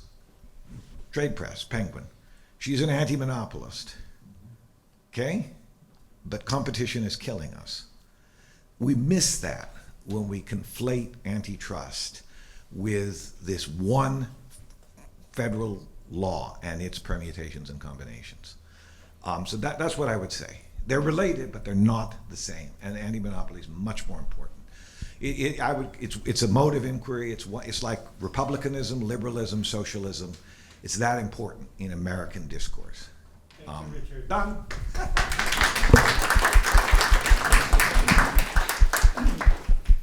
Thanks so much.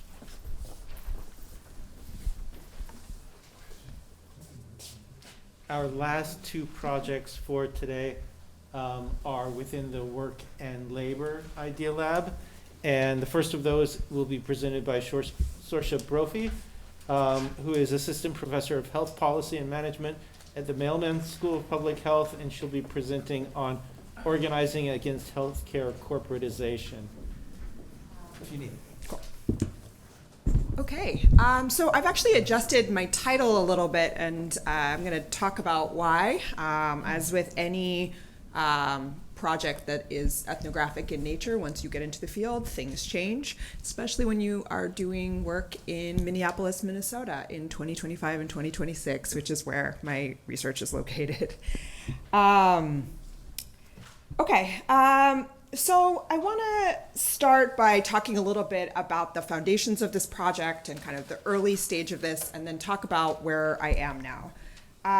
So this work draws on kind of an initial ethnographic and interview study that I did in 2024 on ongoing politics around safe staffing for nurses, both kind of nationally and then a nested case in Minnesota. When I was in the field, initially, I did a lot of work with the Minnesota Nurses Association, which was leading a campaign, what they were calling an anti-corporatization campaign, which was particularly there was a sort of particular political window for this kind of work in Minnesota. Which I was trying to take advantage of, and now everything has changed in the States. So I'm going to talk a little bit about that. First, let me kind of give you a little bit of the backdrop of the issue of safe staffing. So the term safe staffing refers to mandated ratios of nurses to patients, usually in the hospital. This is an infographic from National Nurses United, and these are proposed ratios for all state level, for each state in the U.S. And pretty much every nursing union in the country has aspirations to get safe staffing legislation passed. There's currently about 20 states that have regulations in place. Last year, 20 states were debating safe staffing in their legislatures. The pandemic really fueled these discussions because of nurse burnout, but hospital groups are resisting these changes. So safe staffing legislation typically advocates for one of three choices. So first of all, mandated nurse-to-patient ratios at the state level. This is kind of the gold standard. There's only 2 states that have been able to accomplish this, California and Massachusetts, and this is becoming less and less politically feasible. Then second option is staffing committees with nurses on them at the level of the hospital. So it wouldn't be a mandated ratio at the level of the state, but each hospital would have staffing oversight committees that would determine staffing ratios based on availability of nurses, as well as several other kind of local contextual factors. And then third are mandated disclosures of staffing levels to the public or regulatory bodies. And these are really ordered from at least the perspective of nursing unions from most desirable to most feasible. So I want to talk a little bit about the political history of safe staffing in Minnesota, especially when I came into the field work, and then kind of talk about some of the things that are happening now. All right, so When I started this project in 2023, the Minnesota Nurses Association, which is the biggest nurses union in the state, were advancing a bill in the state legislature, which was called the Keeping Nurses at the Bedside Act, or CANABA. And this was part of a broader safe staffing agenda being advanced by both MNA as well as National Nurses United, the parent union to MNA. This was, again, the ultimate goal is to hold hospitals accountable for safe nurse-to-patient ratios. That is Senator Erin Murphy on the screen here, who championed CANABA. So Erin Murphy is a nurse by training. She's also the former executive director of the Minnesota Nurses Association. Before that, she was a lobbyist. And then in 2024, also became the majority leader for the Minnesota Senate. So just to give a sense of the political power of nurses in the state and why I was interested in Minnesota, their biggest advocate was the highest ranking Democratic senator in a state that at the time had a Democratic trifecta. So Democrats controlled the Senate, the House, and the governorship.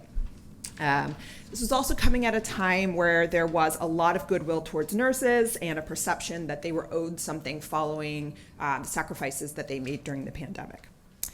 As distinct from staffing ratio bills that have been proposed in other states, CANABA was not trying to set ratios at the state level. It was trying to advocate for these hospital level staffing committees. And this was a compromise that reflected years of negotiating with the Minnesota Hospital Association and lawmakers.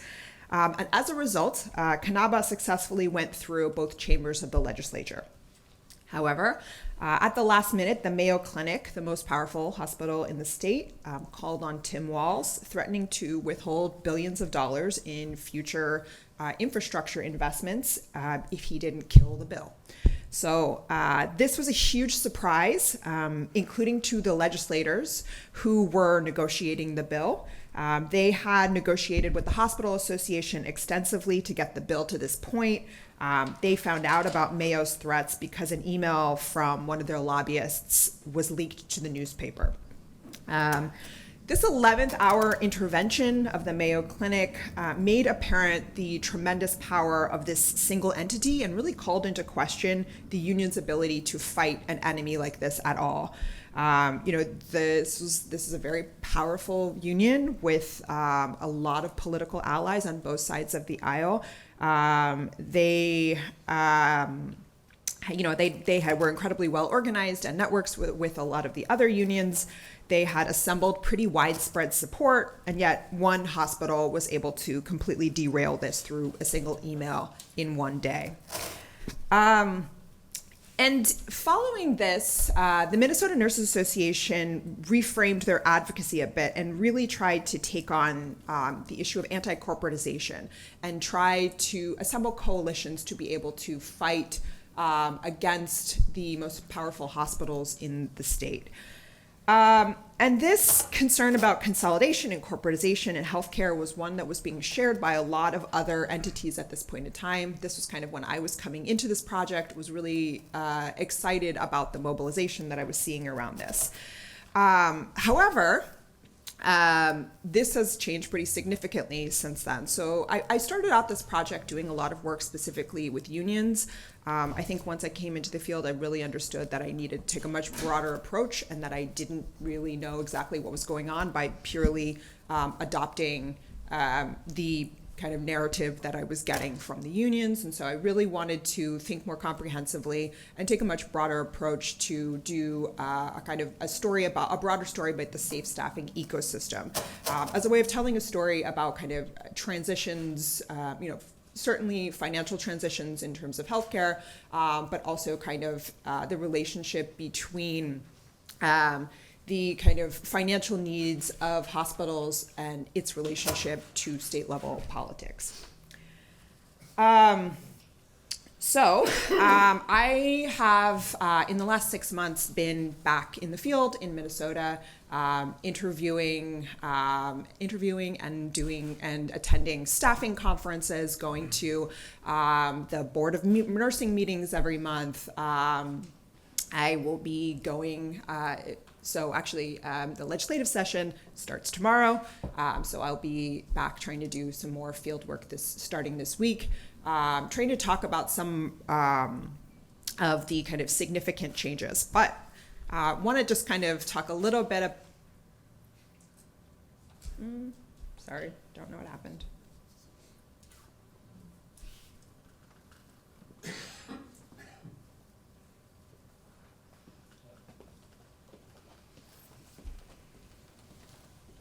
Okay, well, it seems to have opened again.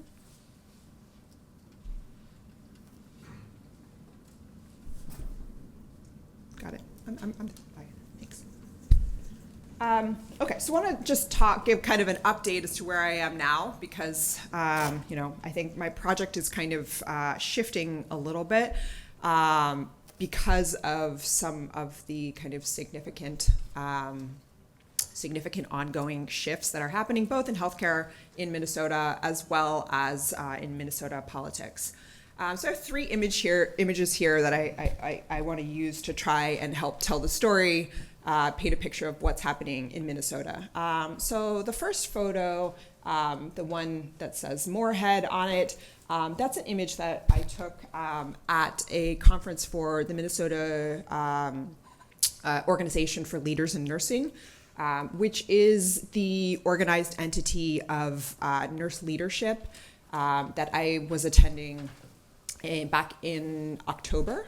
And one of the reasons why I really wanted to, one of the things that was really important to me is to think about the perspective on nurse staffing from, that not being framed from the perspective of RNs, but thinking about it from the perspective of hospital leadership. And one of the things that I really walked away thinking the most about was about expanding the way that I was thinking about the problem of safe staffing away from this sort of singular category of nurses, which I think the way that we oftentimes talk about the workforce crisis and the way that we talk about the crisis in nursing is really focused on registered nurses, in part because registered nurses have been incredibly successful in framing this issue to the public. But I think one of the things I've been contending with is the role of a lot of other growing categories of nursing that are engaged in their own advocacy, as well as being supported by hospitals and other entities because they help solve some of the financing challenges in nursing. So thinking about an ecosystem where there is incredible competition for registered nurses, also from categories like LPNs and CNAs, and thinking about a much broader group of stakeholders who are competing for resources at the level of the state, and where we see kind of shifting investments from hospitals towards a lot of these other categories of nurses.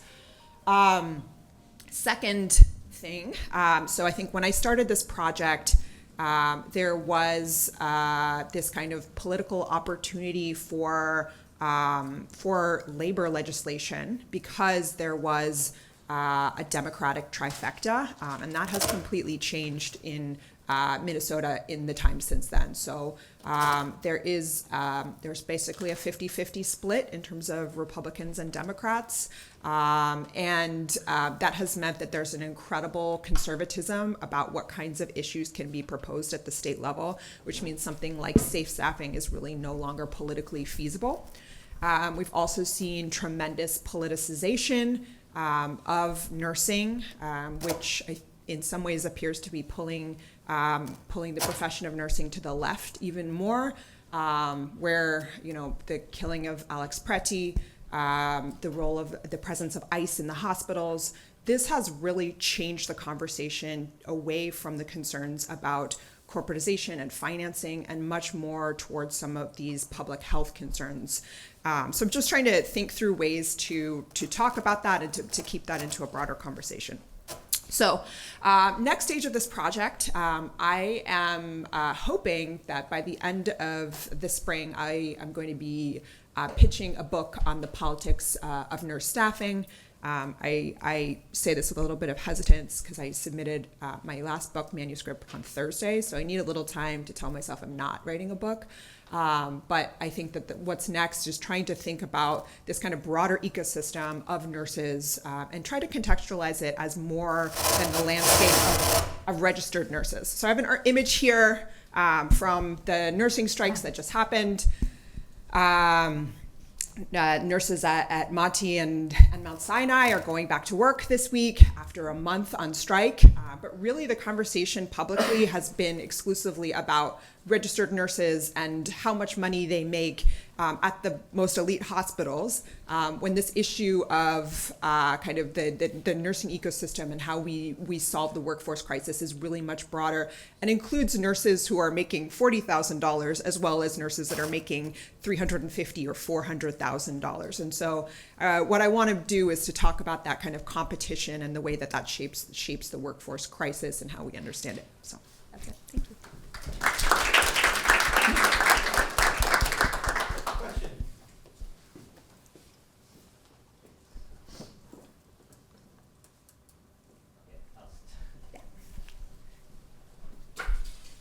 Thanks so much. It's great to hear an update of this, which is as you know, very close to stuff we work on as well. But so I'm curious about the safe staffing nationally. Like, do we think that it's on the way? You sort of hinted that it was like on the way out in California and Massachusetts, and so is that just not like in the health policy landscape? The idea of like safe staffing is like no longer considered an important way to deliver standards of care, or like, and is it getting replaced with other ideas of how to deliver high standards of care? Like, what's up with that? I don't think that registered nurses are changing their perspective on it, but I think it's becoming less and less politically feasible. And I think the way that people talk about, it's strange is that, California, Massachusetts, those are thought to be the gold standard. But if you talk to anybody who is not in an RN union, they talk about those as failures. See what happened in California, it was disastrous, because they're thinking about it from the perspective of, their perception is we don't have enough nurses. We can't make legislation that's going to constrain us when we definitely don't have the workforce to be able to meet these demands. And I just think it's becoming less and less feasible. If you look at who's on, the health financing committees, they're typically physicians, and they're much more amenable to the kind of hospital arguments. So I'm pessimistic that what we're going to see is the growth of safe staffing legislation. I don't think the issue is going away, but I think that there's one of the things I really want to highlight is these very kind of convincing and kind of moral counter narratives that are being advanced, which I think I had really thought about this only from the perspective of nursing unions, but I think nurse managers see themselves as really caring about patients as well, just not thinking that that's a feasible thing that they can continue to rely on. So I don't know. I just think safe staffing legislation is not going to be how we're going to move forward. It just seems like it's becoming less politically feasible.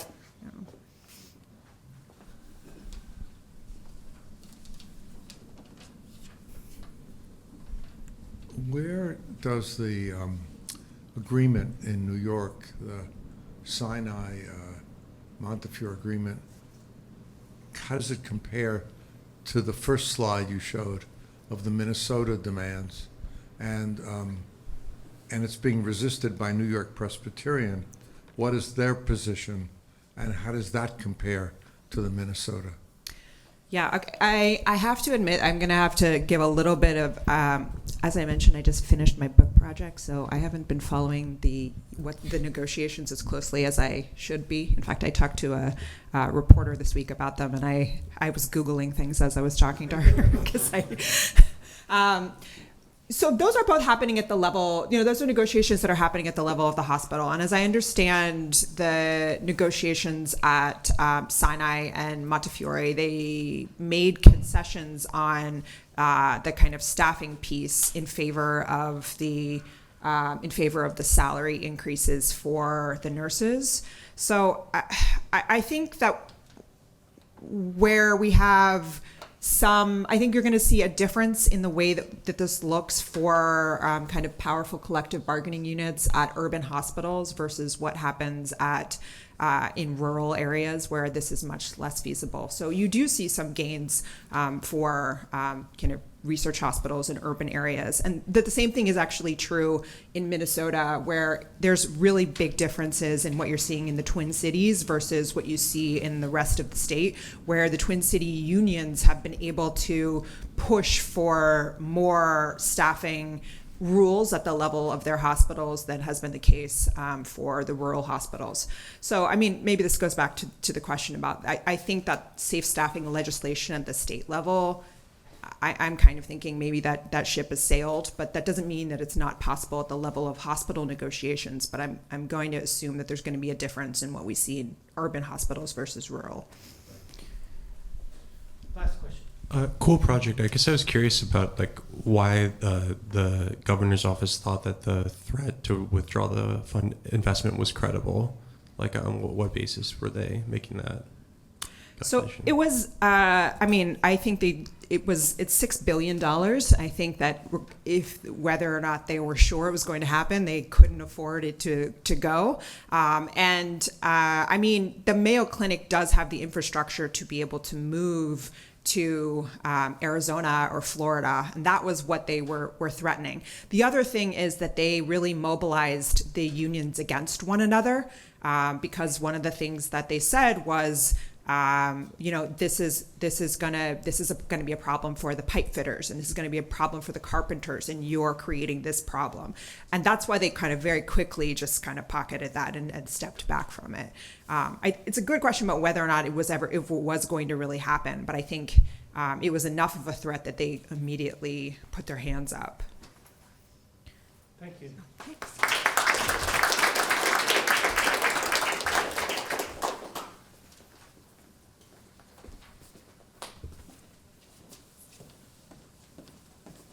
Thank you, Sorcha. And our final presentation today is Professor Jinyun Zhang, Assistant Professor of Political Science at the Graduate School of Arts and Sciences. He'll be presenting on platform economy and China's digital working class. And before I start, I just want to join the previous speakers in thanking the Center for Political Economy for supporting this project. This is actually a little bit off from what I usually do. I always wanted to do this. I was always interested in gig labor, but was too poor to pursue a project on this. But I'm so glad that the CPE actually gave me money so that I have resources to do this. So, I'm really grateful for that. So this is. I should also mention that this is sort of joint work with Professor Lu Yao at sociology and a few grad students and also collaborators around the world. So the motivation of this project is this observation that we're basically living in a time when the concept of labor is radically being redefined. Right? Now, typically, if you think about labor in the old times, and we think about workers in factories, right? This is a very special type of labor, right? It's workers confined in the physical space. They work in groups. They usually have fixed routines. Right? But in today, in the digital age, when we think about labor, a lot of labor actually happened in a very different way, right? I mean, they did not happen in factories. They happen instead on platforms. Right? Workers are connected virtually, right? Via cloud. Right? They typically have flexible schedule. They can decide what their work routines look like. They work individually, right? And they're always on their phone out there in the streets. Right? So this is a very different type of labor. Right? And this type of labor, many people call it gig worker or gig labor, is becoming a sort of increasingly significant part of the labor force.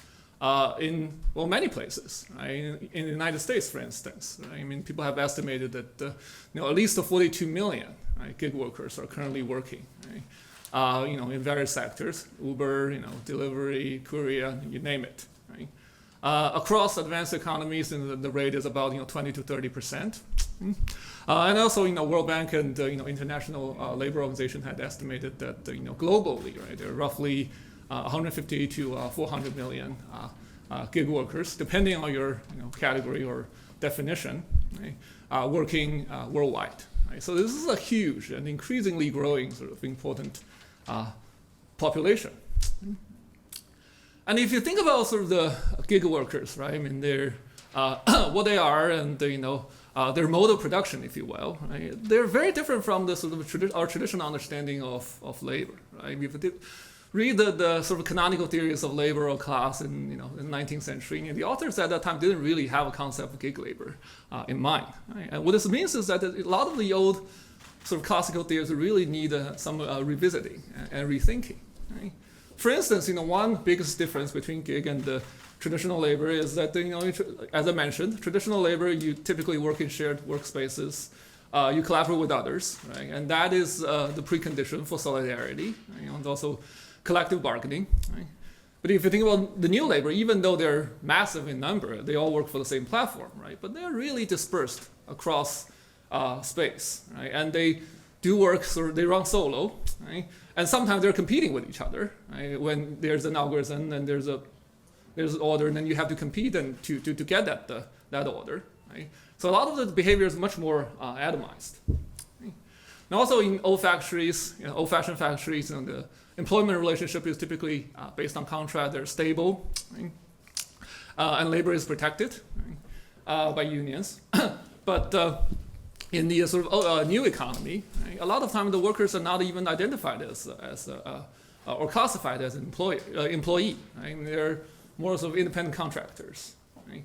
And they have a lot of time no pension or very little protection. If you think about the style of management, right, in the old factory style, right, the management is hierarchical. Right? You have foremen, you have supervisors, and a lot of the supervision happens in person. Right? But in the new gig sector, right, it's really the algorithm that does most of the management. Right? A lot of time, you use nudging, gamification to induce workers to, sort of devote their time voluntarily. Right? And also, there's a lot of, there's a rating system building. Right? So, because consumers are oftentimes the enforcers of a lot of the disciplines. And finally, if you think about, the sort of the possession of productive materials, right? I mean, in the old days, workers would really work on things provided by the factories, right? All the machines and equipments are provided by the factory, right? by the employer, right? But in the new sector, right? Oftentimes, the labor themselves have to bring equipment, right? They have to have a scooter, a bike, a car, a smartphone, right, to work with, right?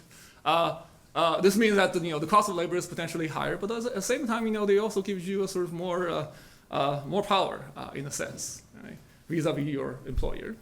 Right? So these are all different, right, in the new age. Right? So all these, what I'm saying is that all these sort of raise interesting questions about how we should think about this new type of work. Right? Their work conditions, their class identity, whether they can have one, right? Their political values, right? And also how they see other entities in society, the corporations and the government. Right? There's a lot of, I should say, there's a lot of good ethnographic work on this, but at the moment there's not a lot of sort of systematic data on this particular group, and this is something that we wanted to explore, right? In the context of China. Right? The reason we're interested in China is because this is a really interesting and important case when it comes to understanding the gig economy. Right? China has one of the largest, if not the largest, digital economy in the world. There were at least 84 million sort of platform-based gig workers currently employed in China. Right? If you adopt a looser and broader definition, this number goes up to 200 million. Right? So 1/3 of the gig worker in the world is Chinese, basically. And people have counted that the size of the gig worker now actually exceeds the size of traditional manufacturing in China. Right? And also the traditional manufacturing sector, the employment kind of stagnated, but the gig sector is growing like 10% roughly every year. So it's very big. Right? And if you go to China, you see these people on the streets with very incredibly bright, sort of saturated color uniforms, yellow, red, blue, right? And they're primarily in either delivery, right? Ride-hailing, or courier business. Right? One sort of new growing industry in China these days is live streaming, right? But that's slightly different. I've always been interested in sort of getting to know these people as well. But if CPE has support, then I'd be more than happy to do that. And this is also a group that is getting sort of political attention, right, from the government. Right? So now in government policy documents, there is this special lingo for this group of people called New Employment Group. Right?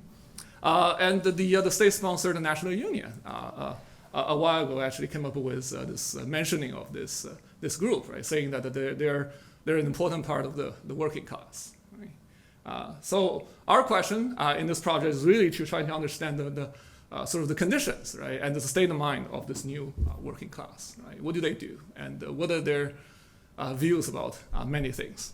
Right? So in this project, we are doing a number of things. A lot of this is still sort of early stage, and we're still sort of in the field and trying to collect the data. Right? But here are the things that we plan on doing. Right? So we've interviewed a number of gig workers. We're still doing that. Right? We're focusing on the delivery workers because they're most numerous and the biggest group, but also various other types. Right? Trying to do sort of in-depth interviews with them, understanding how they came to this job and what their sort of normal work routine look like, and various other things. Right? In addition to individual interviews, we're also thinking about doing. We're also planning our systematic survey in Shanghai, rolling out surveys to measure their attitudes and behavior and various things. One thing I'd like to mention is that you might wonder how we get those people, because they're incredibly mobile. It's very hard to find them. It turns out that if you know their routine and schedule, it's not that very hard, because their busiest time is usually in the two meals, in the lunch and the dinner. Right? And those places, they have to go to restaurants and get orders. Right? A lot of restaurants in shopping malls, right? They usually get there early.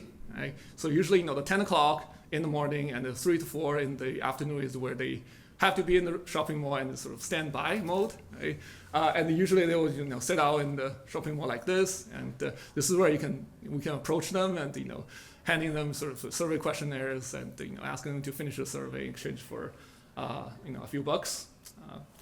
We did a pilot in Shanghai last fall. We got about 100 respondents. We expected to fill the entire survey after the Chinese New Year, which is today, probably in March. In the meantime, we're also collecting policy data on sort of government regulations on platforms and how they deal with gig workers. To show you some of the preliminary findings that we got from the interviews we did, and also the pilot survey. Right? To start off, the pay is actually okay. Right? If you compare, gig with the traditional manufacturing sector, right? So the gig, the average salary that our interviewees got was something around 8,000 Chinese yuan per month, compared to like 5,000 in the traditional sector.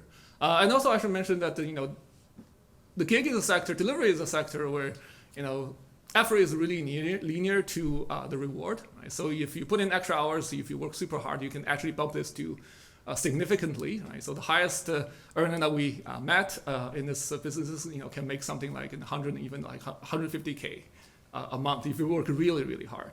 Right? But the downside of that, of course, is that the work stress is also very high, because you're constantly on the run. Right? About half of the workers say that they have to work over 10 hours a day, right? And the modal rest day per month is about 4 days. Right? So get 1 day off per week, basically. Right? And also, a lot of people say that they have to run traffic violations, run red lights in order to meet these deadlines. Because you don't meet them, you get a penalty. The level of emotional and physical stress is pretty, exhaustion is pretty high.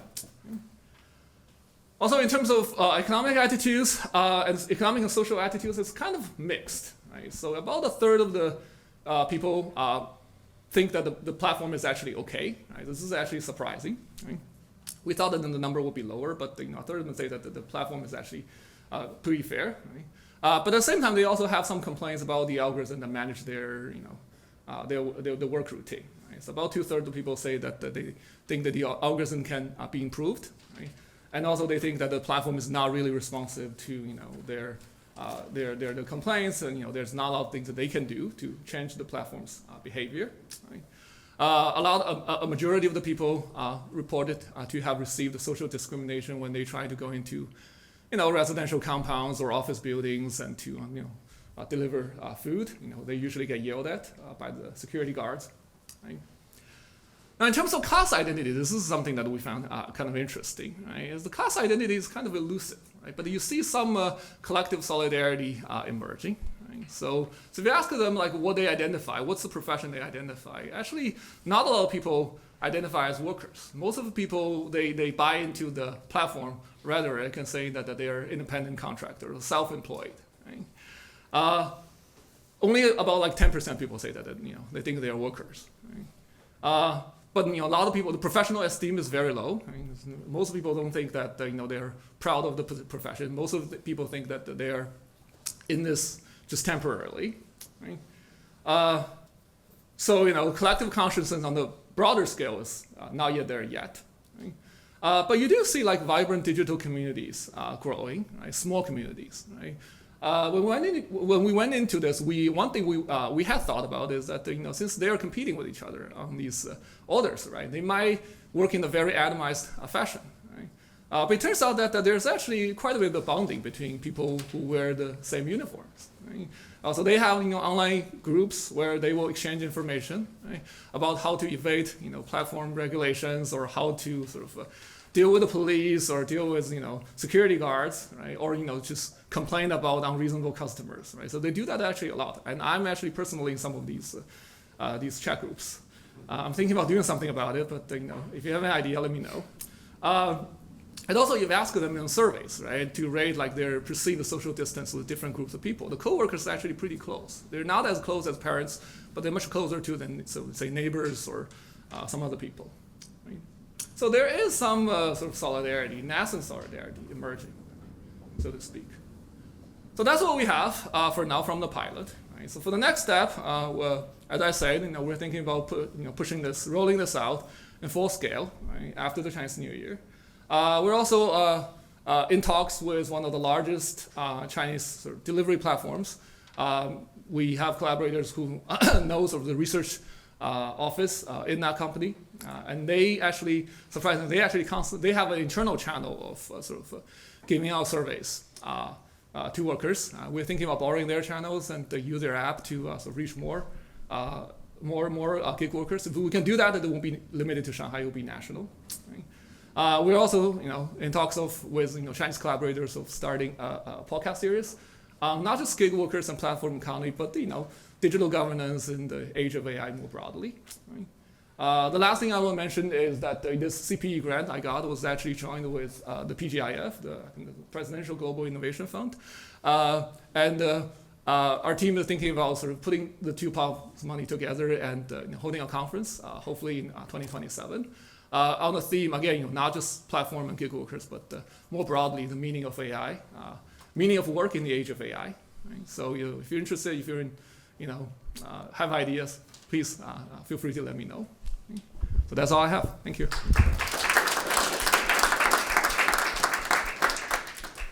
Questions?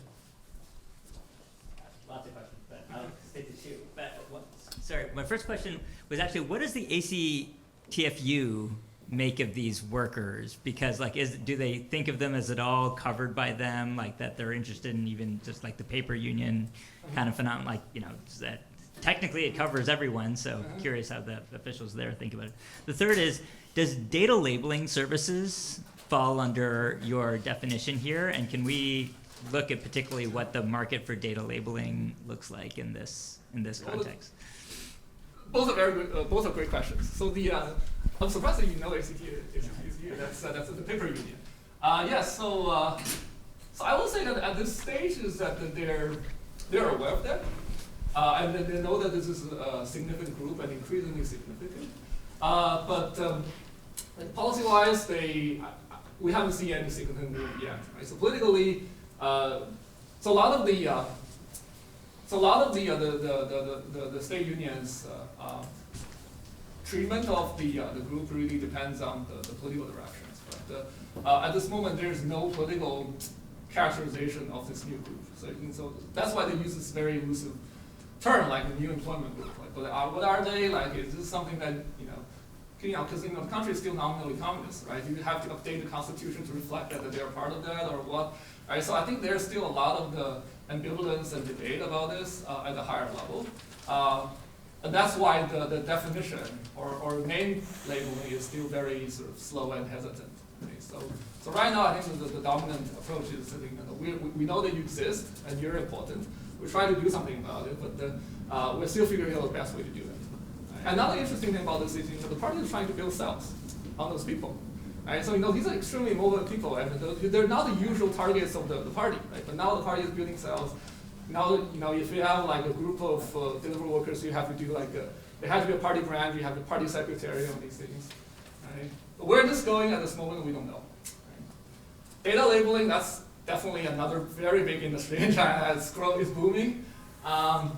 There are, we don't know a lot about this sector yet, but the one thing I can say is that the source of, so they basically draw from the same label pool.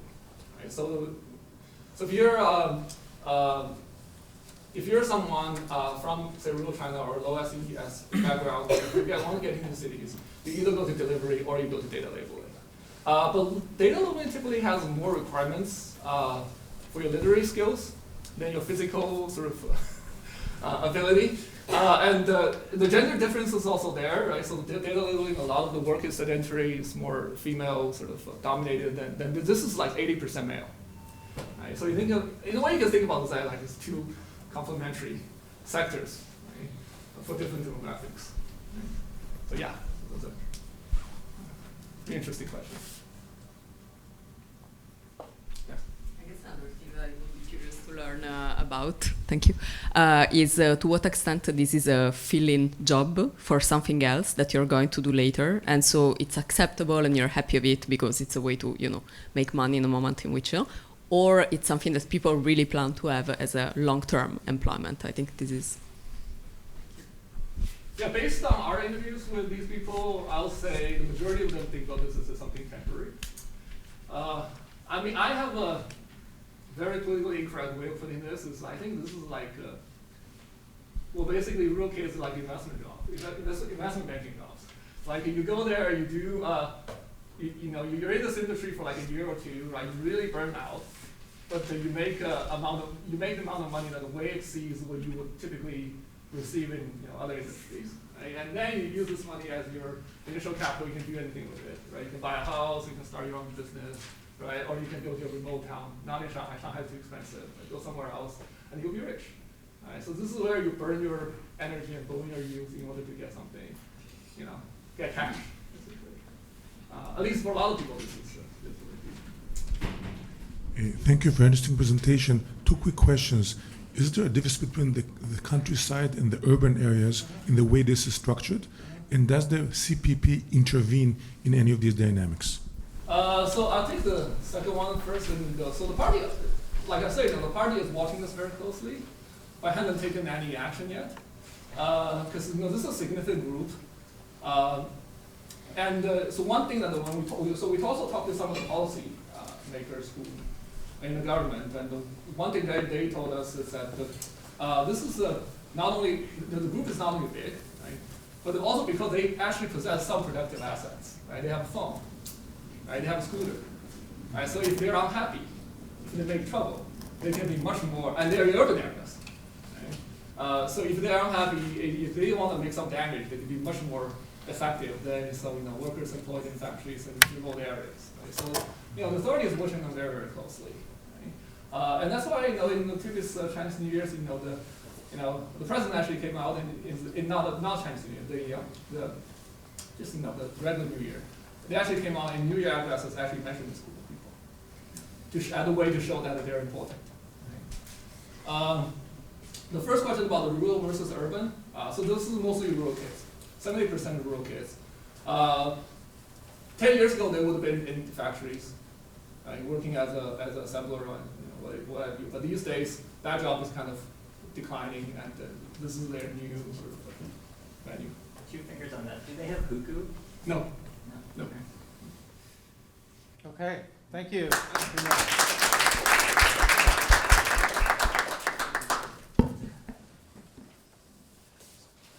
Thank you to all of the faculty presenters. Let's give them all a big round of applause.